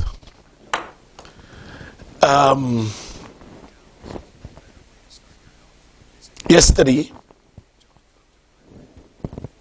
We're having the ports developed. Say Flabwa, Arara. We did not spend any money. We did not give them our ports. Somebody say we need an Islamic bank on Bridge Street in Car Street. I agree. Because at 2%, Lord Jesus, wow. And we are getting the work done. We are getting our people in a more comfortable setting in this good country of ours. Today, folks, we signed a $75 million loan for the completion of St. Jude. Some time ago, I was so confident, and I knew Philip J. Pierre would have gotten it done. So I stayed right here on this show, and I said, unless St. Jude is done, I run in elections again. The Jackalacks did not realize it was an utmost expression of confidence in my Prime Minister. They did not understand that there was something on the table that they did not know about. They made memes.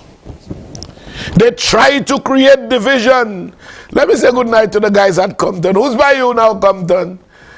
Leo Clark and Von Charles and Rocky and you and Pat. Who else? Who else is there? And Jolie and his wife. Who else is there? Compton Smith, tell me who else is there. The man himself must be there, Frank Charles. Kabwewum.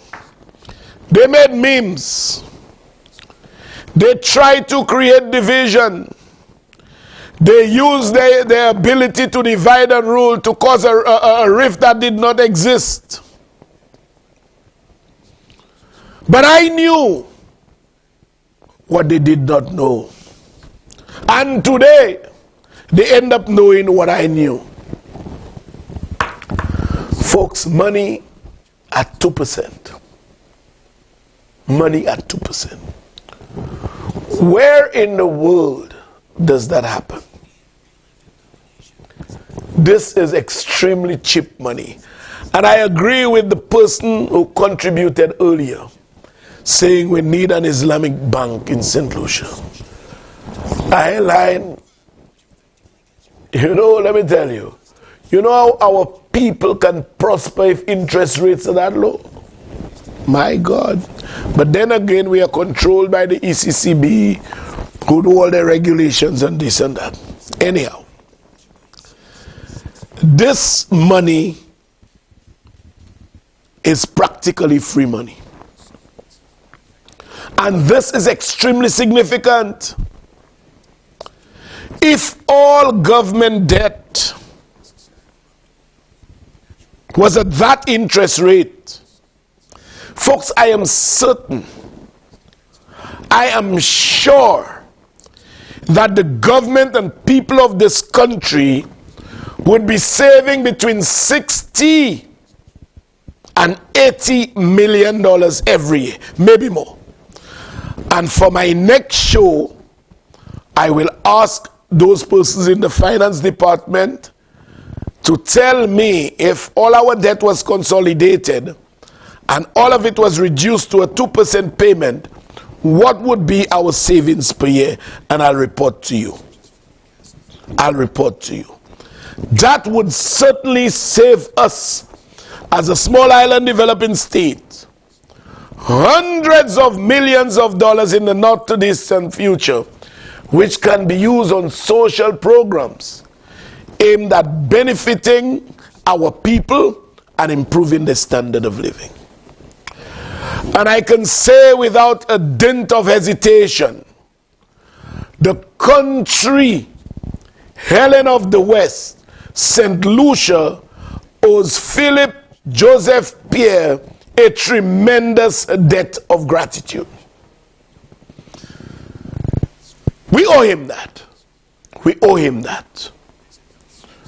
If the Saudi Arabians agree to pay off all our debt at that interest rate, and the question is put to Parliament, I will say aye 40 times.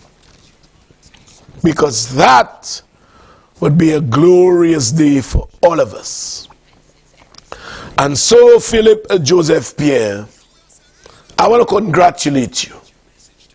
I want to thank you on behalf of the people of this country. And this gratitude is coming from the deepest echelons of my heart. We as a people ought to be eternally grateful to you. We need to. You know, the sad thing is, folks, as we are progressing, there are people whose sole duty is to spread rumor, propaganda, and untruths. That's all they do. That's all they do. Since the destruction of St. Jude, since the destruction by fire of the original St. Jude, 4 persons have sat on our prime ministerial chair. 4.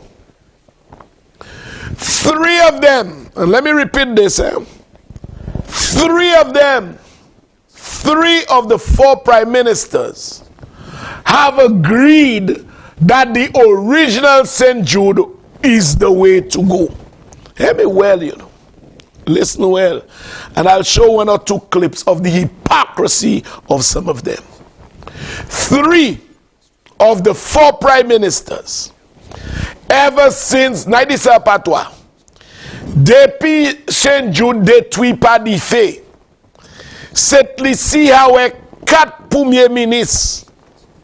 4 premiers ministres là, 3 premiers ministres di an continue avec original St. Jude. Yon du bout pa koy ka di non. Et qu'on savent qu'il est ça. 3 premiers ministres, King Koumassey,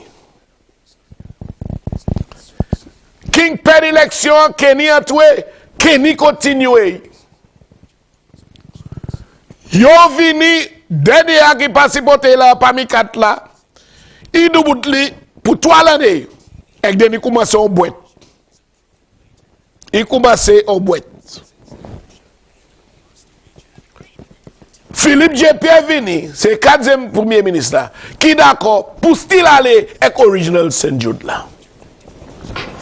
So folks, how on earth can the jackalacks tell me that 3 prime ministers are wrong and 1 is right? Yes, Clyde Gustav, you come to the discussion later. I've already mentioned that on Emancipation Day, there was a test run for Radio St. Lucia. Radio St. Lucia is coming back on stream. I said so. I've said so.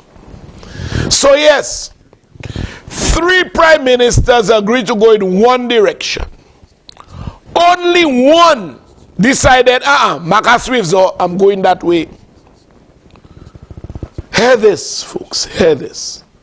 Steve commenced the reconstruction. Kenny continued it wisely. Today, Philip J. Pierre is continuing. Okay? And because of that decision, that unfaithful, that egregious, that financially damaging decision made by that 1 prime minister, taxpayers have had to foot a bill of over $200 million. Over $200 million. Wasted on a box. Now, I want you all to listen to this carefully. Despite 3 prime ministers going in one direction and one prime minister wanting to go in a different direction, he was even advised. I forgot the letter, whom I can't put it up.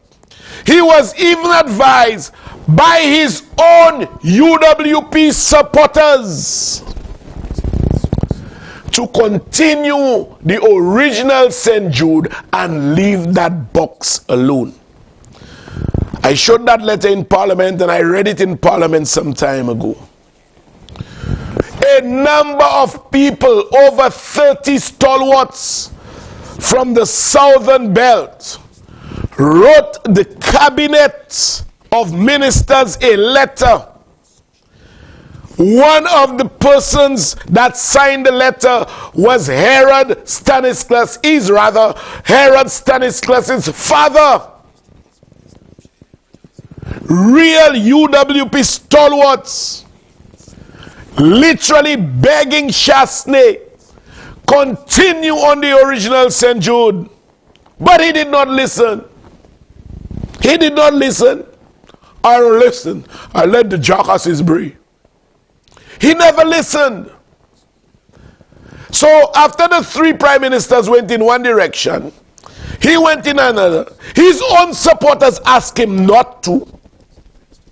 And further to that, folks, further to that, tell me well, you know, he commissioned an assessment of the old St. Jude. He paid $20,000 short of $1 million. He paid $980,000 to commission an assessment. When he commissioned the assessment, it still advised him to go with the original St. Jude. Hear me well, you know. Y'all are listening. So apart from the 3 prime ministers going in that direction, he went in a different one, but his stalwarts and his own report asked him not to do it. You know, you all will see in a while. But when you have a talk show host who knows all of that, and somebody will call and say, oh, you have the UWP architects or engineers, you have the Labour Party engineers, say go. That is crap. That is nonsensical of an argument. Because apart from the 3 going that way, 2 Labour, 1 Flabo going that way, is that man and his hard head that caused that. He decided, no, I'm not following those 3 prime ministers, I'm going in that direction. And when he attempted to go in that direction, he was still advised by his stalwarts and by his own engineer. His own engineer know that can be salvaged.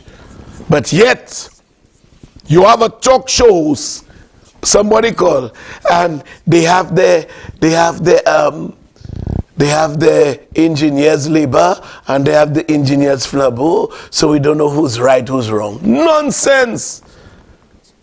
So if you take 4 prime ministers, you take stalwarts of Flabo, and you take Flabo's engineering report, out of the 6, only 1 person decide, I'm not doing anything you all tell me.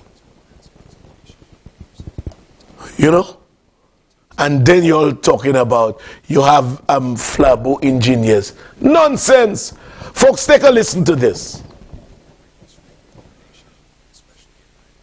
Hospital project.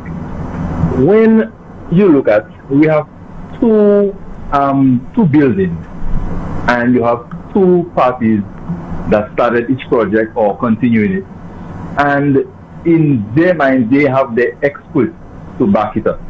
And one set of experts are saying that the building their party is supporting is the right one, it's correct, and everything's good about it. and we should go with that. That's an expert. Hold on, don't take it out. No, don't take it out. Don't take it out.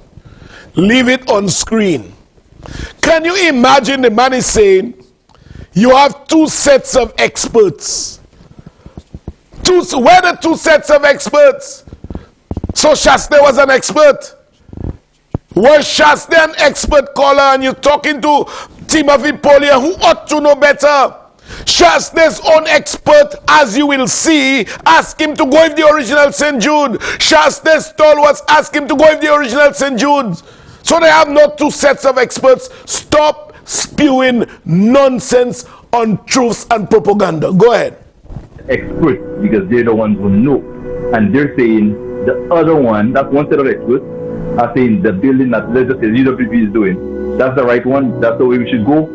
And the old building, the St. Jude's building, sorry, is just a problem and we should not continue. So what does that tell you? We have SLB experts and we have UWP experts and they are all being paid. Yes, and the other one is they're experts that went to school, they're qualified.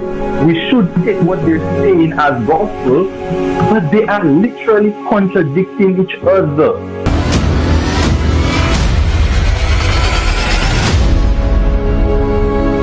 In an era of information, misinformation, and now disinformation, it has become very important to use every opportunity to give people a chance to weigh verifiable evidence for themselves. As a point of fact, actually, both sides, as in both the UWP's and Labour Party's commissioned reports, recommend the completion of the original St. Jude's structures, despite all the conflicting rhetoric. For the UWP administration's technical audit report, it stated on page 162, and I quote, "The issues highlighted are significant in nature. However, we do see a great value present in the works completed to date and believe the project is salvageable and could be converted into a facility that can properly serve the needs of St. Lucia, as St. Jude Hospital is designated a primary healthcare facility with one of its primary roles to ensure effective acute and referral services in the south of the island, with future potential for growth and development," end quote. And in the Labour administration's review team report, on page 30 it states, quote, "Given the dire situation which currently exists at the George Odlum National Stadium, the matter of the completion and the commission of the St. Jude's Hospital should be treated as an emergency and should commence without delay to complete and operationalize the entire Phase 1 to facilitate its occupation and transition from the George Odlum National Stadium," end quote.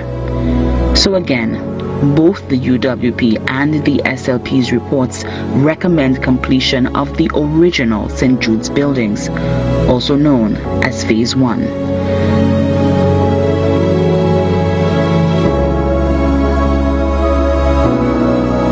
And for those who want legitimate differences between the two reports, here's one. The UWP's report was a direct award of $980,000 to FDL, and the Labour government's report was done at zero cost to the people of St. Lucia. The mission continues. You know, so when you hear nonsense, a caller will tell this man there are competing views. UWP engineers say one thing and SLP engineers say another thing, and then he will say they both are being paid. Where is that truth?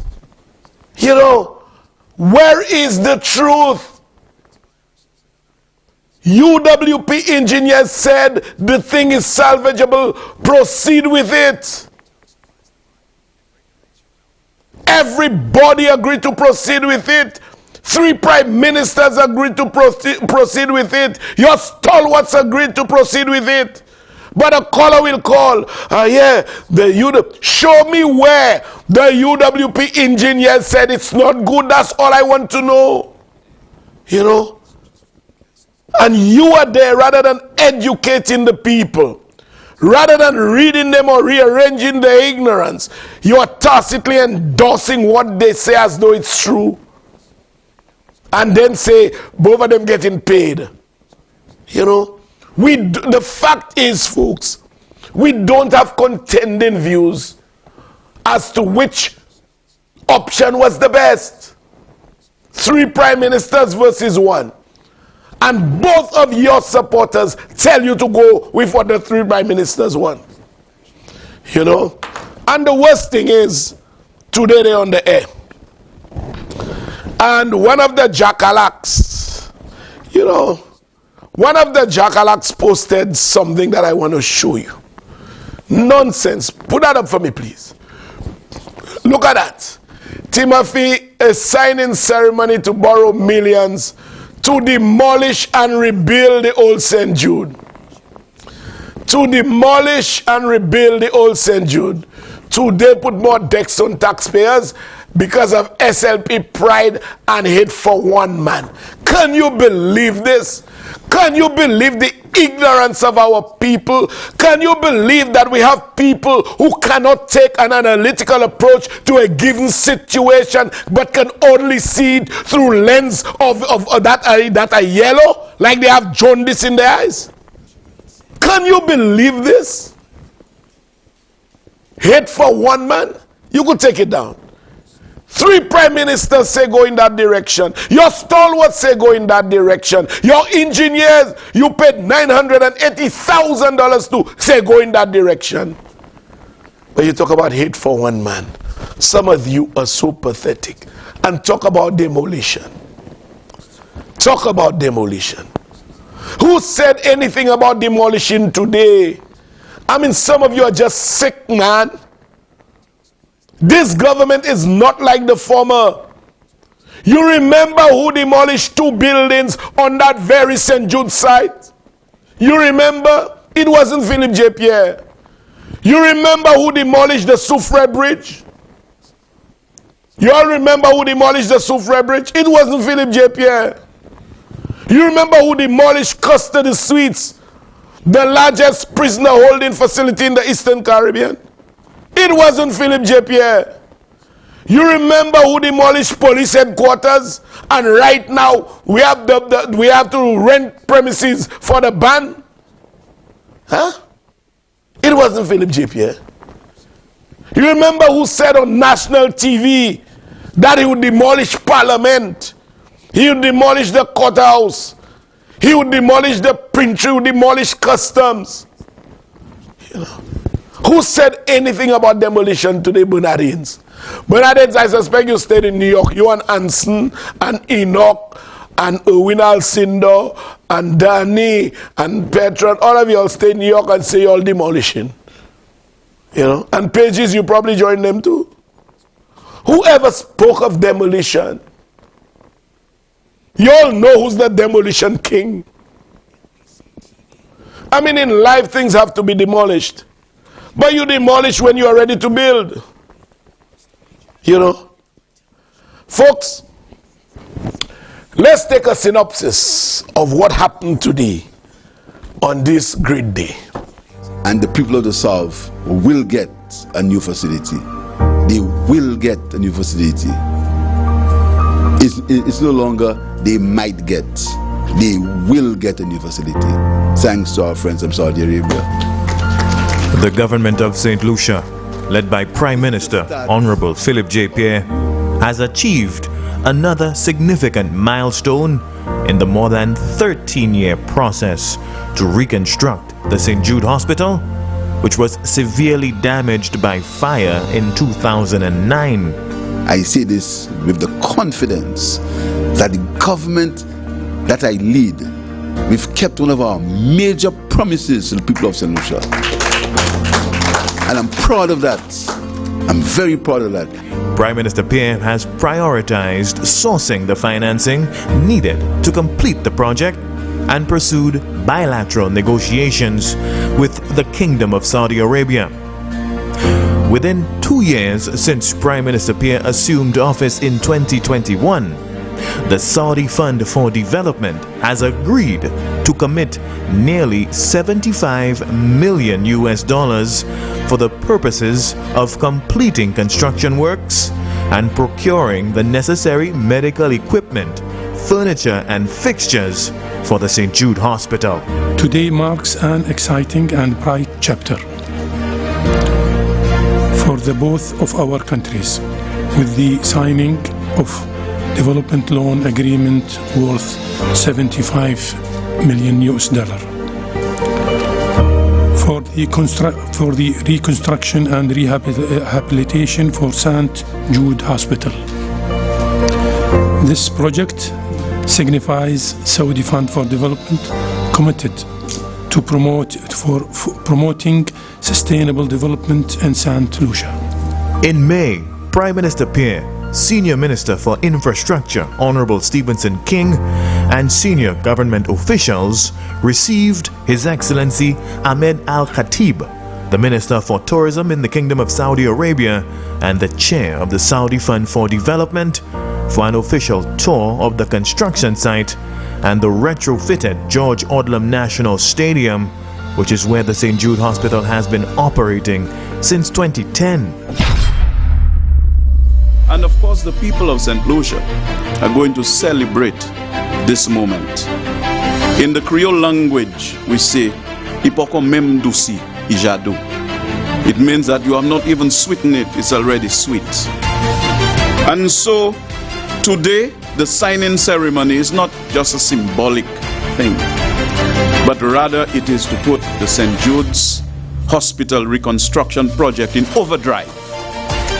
St. Lucia's sports fans, athletics and football fraternities will be pleased to know that the funding from the Saudi government will also be used to rehabilitate the George Odlum National Stadium, having successfully restarted construction on the original construction site in November 2022 and secured the funding to complete the remaining construction phases. Prime Minister Pierre has finally ensured the transfer of St. Jude Hospital operations from the George Odlum National Stadium to its original home is imminent. We cannot remain in the stadium for much longer, and this government headed by Honorable Philip J. Pierre is determined to look for all collaborations and to hold hands with all men and women of goodwill from all countries.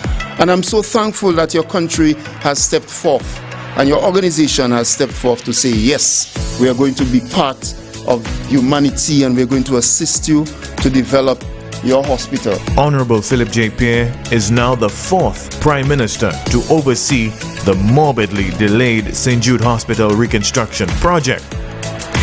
Various government audits and technical reviews on the reconstruction project have unanimously concluded continuing construction on the Phase 1 construction site, which was stopped for 3 years from 2016 to 2019, was the most fiscally prudent option to pursue. Furthermore, part of the original construction site could have been completed from as early as 2018, which could have facilitated the earliest transfer of St. Jude Hospital operations from the George Odlum National Stadium to the East Medical Wing of the original construction site. Office. Just go by the river then wash. Man.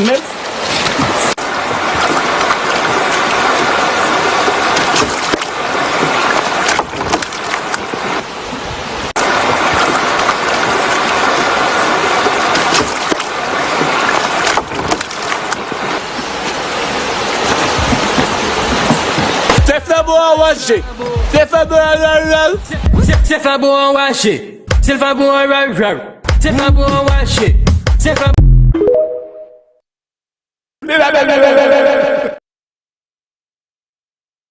Just go by the river then wash. Man.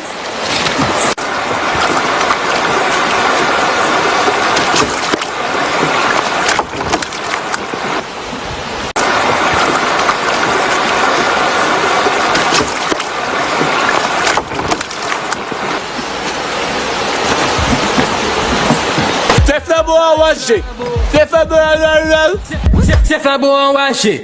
C'est fait bon en washi. C'est fait bon en washi. C'est fait Oh, yes. Let me say good night to a couple people very quickly before I get back. Linus Dimar, good night to you. Good night. Shamin in the Bronx. You in Eastern Parkway now? I thought you were in the Bronx. Good night to you. Good night to Noel, Cornelia Jacobs, and all the others.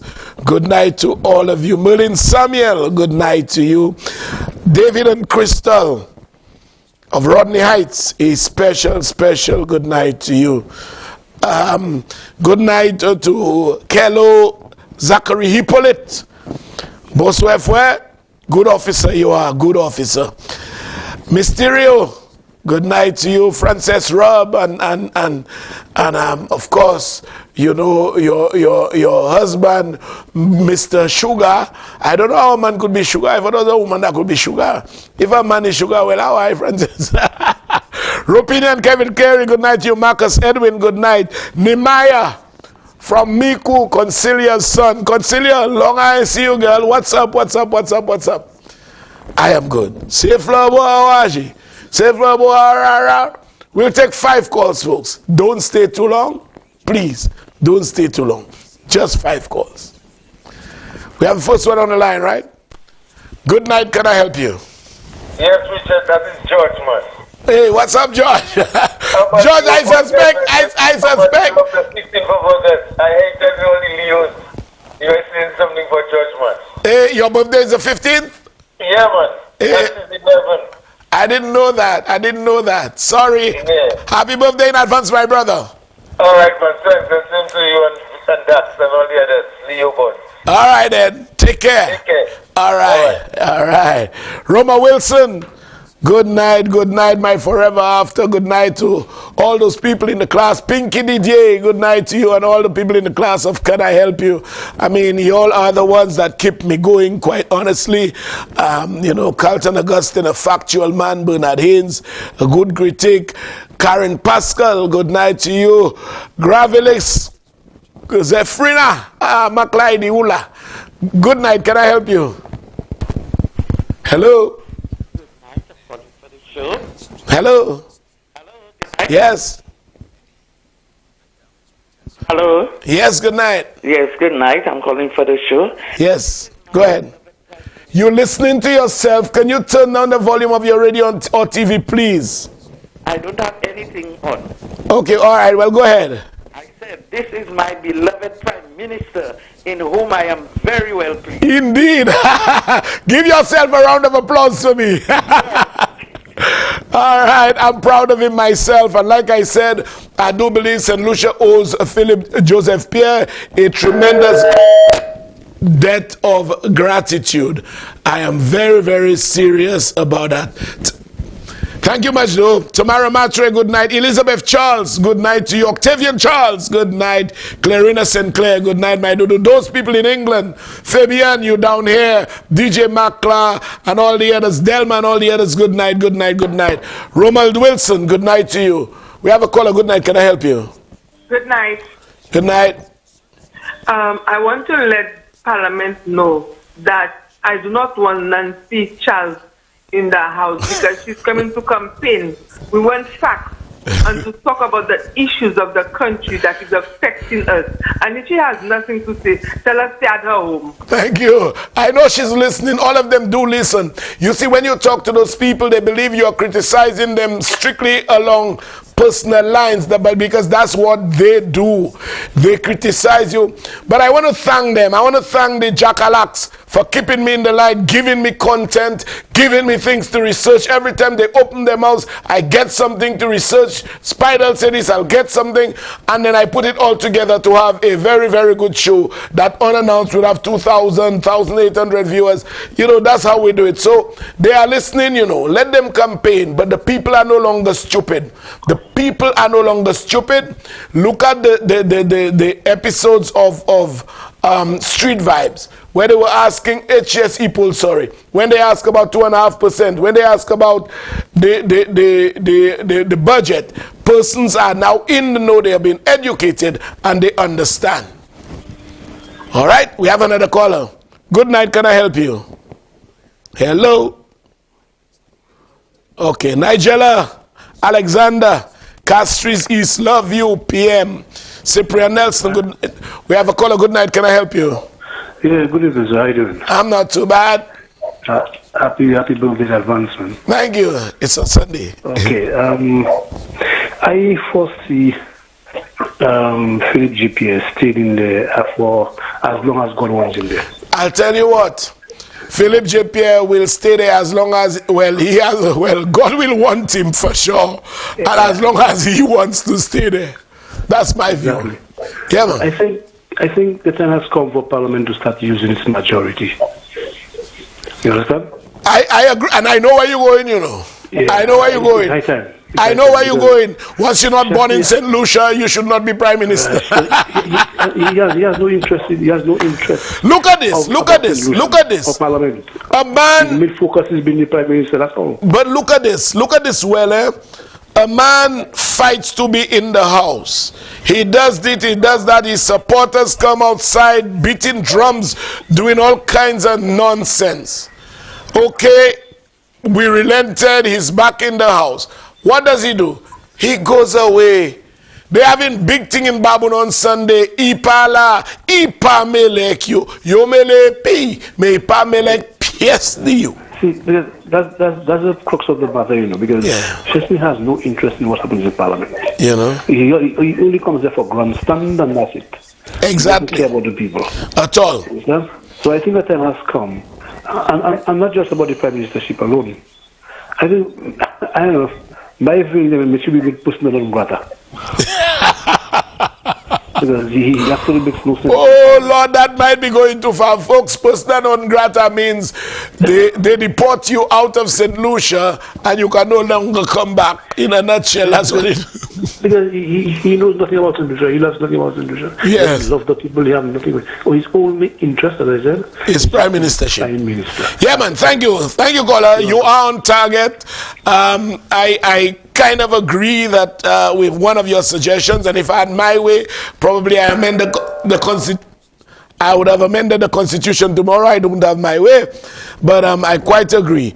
Not necessarily with making him persona non grata, but that thing with the CIP and the possibility that the Chinese may soon be our Prime Minister, I'm really, really afraid of that. Andre Kedu, good night to you. Good night to Sarah Gaston. Mahoney Oje, good night. Alfia Noel, good night.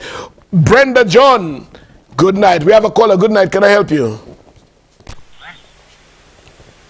Hello? All right. We'll take our final call. But before we take it, all right. Good evening. All right, go ahead. Let's take our final call. I want to play you all a clip before I leave the studio. Okay. All right, go ahead, caller. Yeah, Richard. Yay. This afternoon, you listen to the spin? I like substance. I don't like I like substance. I don't listen. Imagine I listened to the spin today, and when they heard about the hospital, the loan they get to fund the hospital. Richard, if you have to listen to the callers, the flowers that we get, how they was angry because they know because they get the loan for the hospital, the people was angry even after the recurring call. And we couldn't ask Timothy, why are these people so angry about that?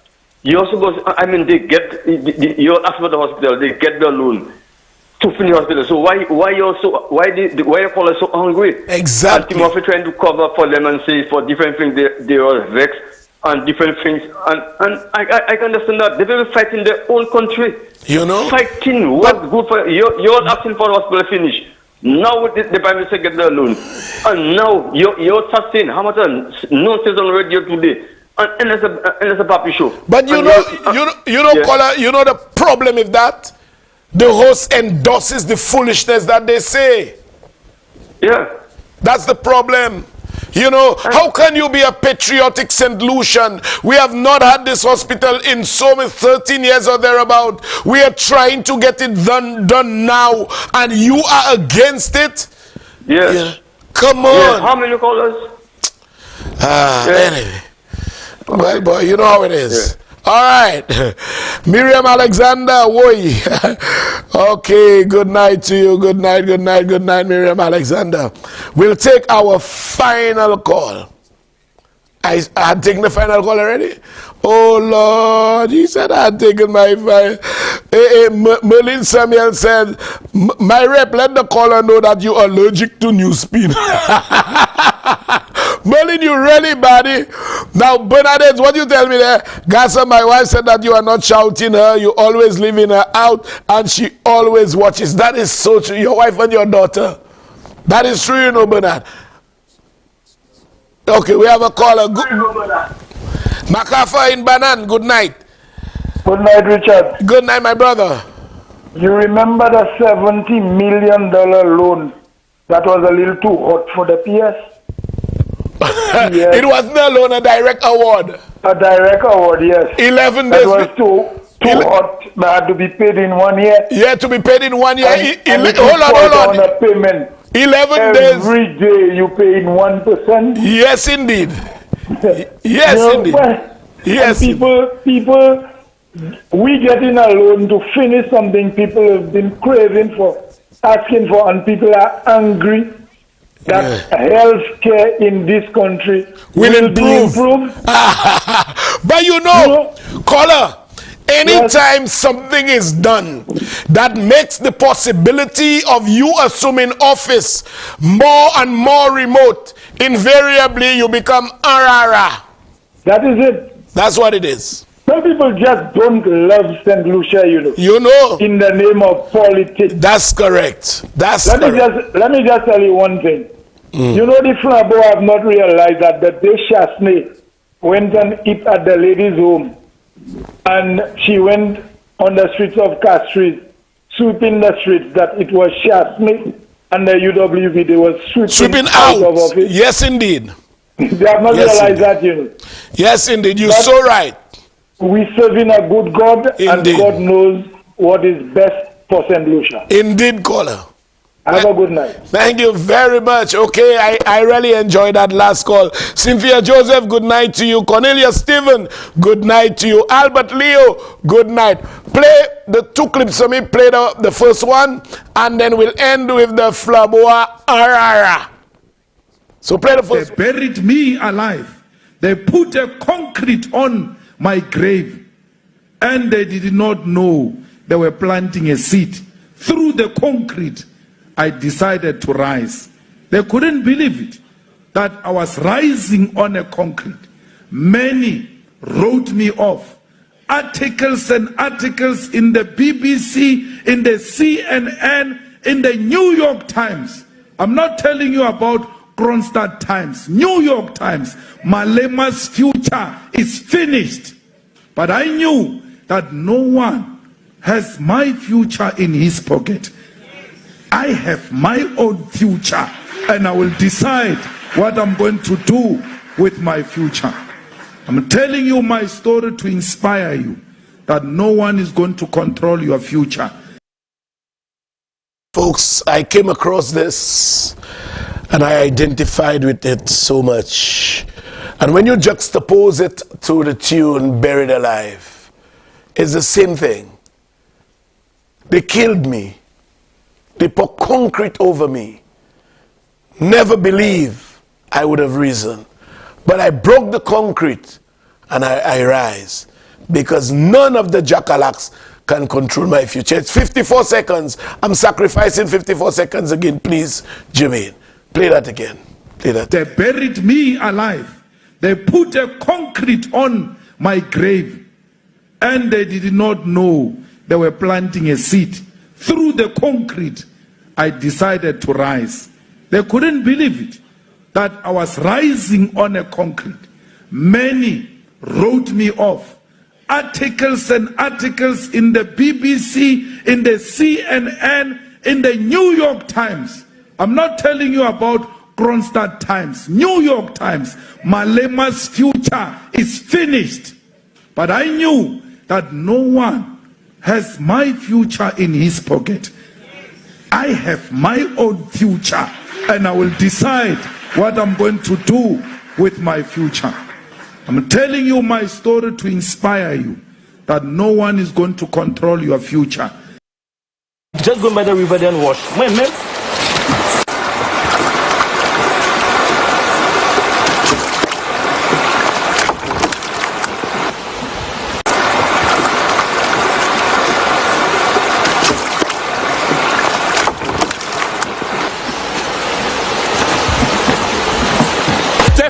bon wash it. C'est fait bon wash it. C'est fait bon c'est fait bon wash it. C'est fait. The clip you heard, folks, was Julius Malema out of South Africa, potent politician. He says, no one should have your future in their pockets. You can decide. And Nigel Toussé says, that's how she feels now. She was buried under the concrete and she will break it open. I want to say good night to each and every person who was watching. Good night to all of those who are listening on radio. From next week, we will be on YouTube live as well. As I've always said, if God has blessed you, no one can curse you. Live clean, because what you sow, you are bound to reap. Never ever do unto another what you'd not like the other to do unto you. So when you, Jackalax, decide to do something to somebody else, ask yourself, how would I appreciate it? How would I feel? What would I do if that was done to me? But I thank the Almighty God. He has given me a forum.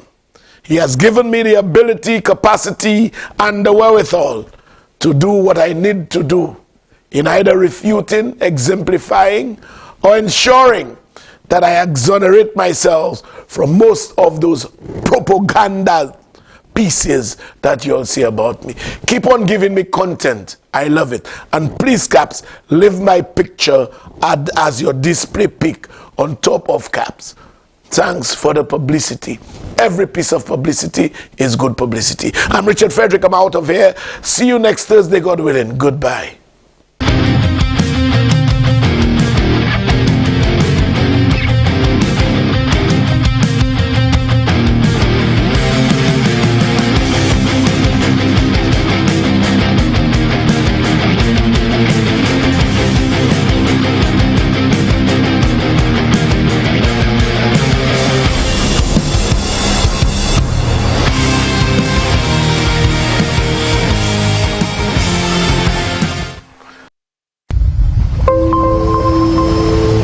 Such as folic acid, vitamin C, D, and E.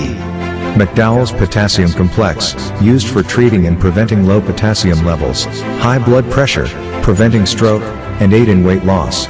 McDowell's Triple Magnesium relaxes the muscles, relieves cramps and helps to control high blood pressure, improves sleep, and can calm the nerves. Magnesium is very important for the normal functioning of cells,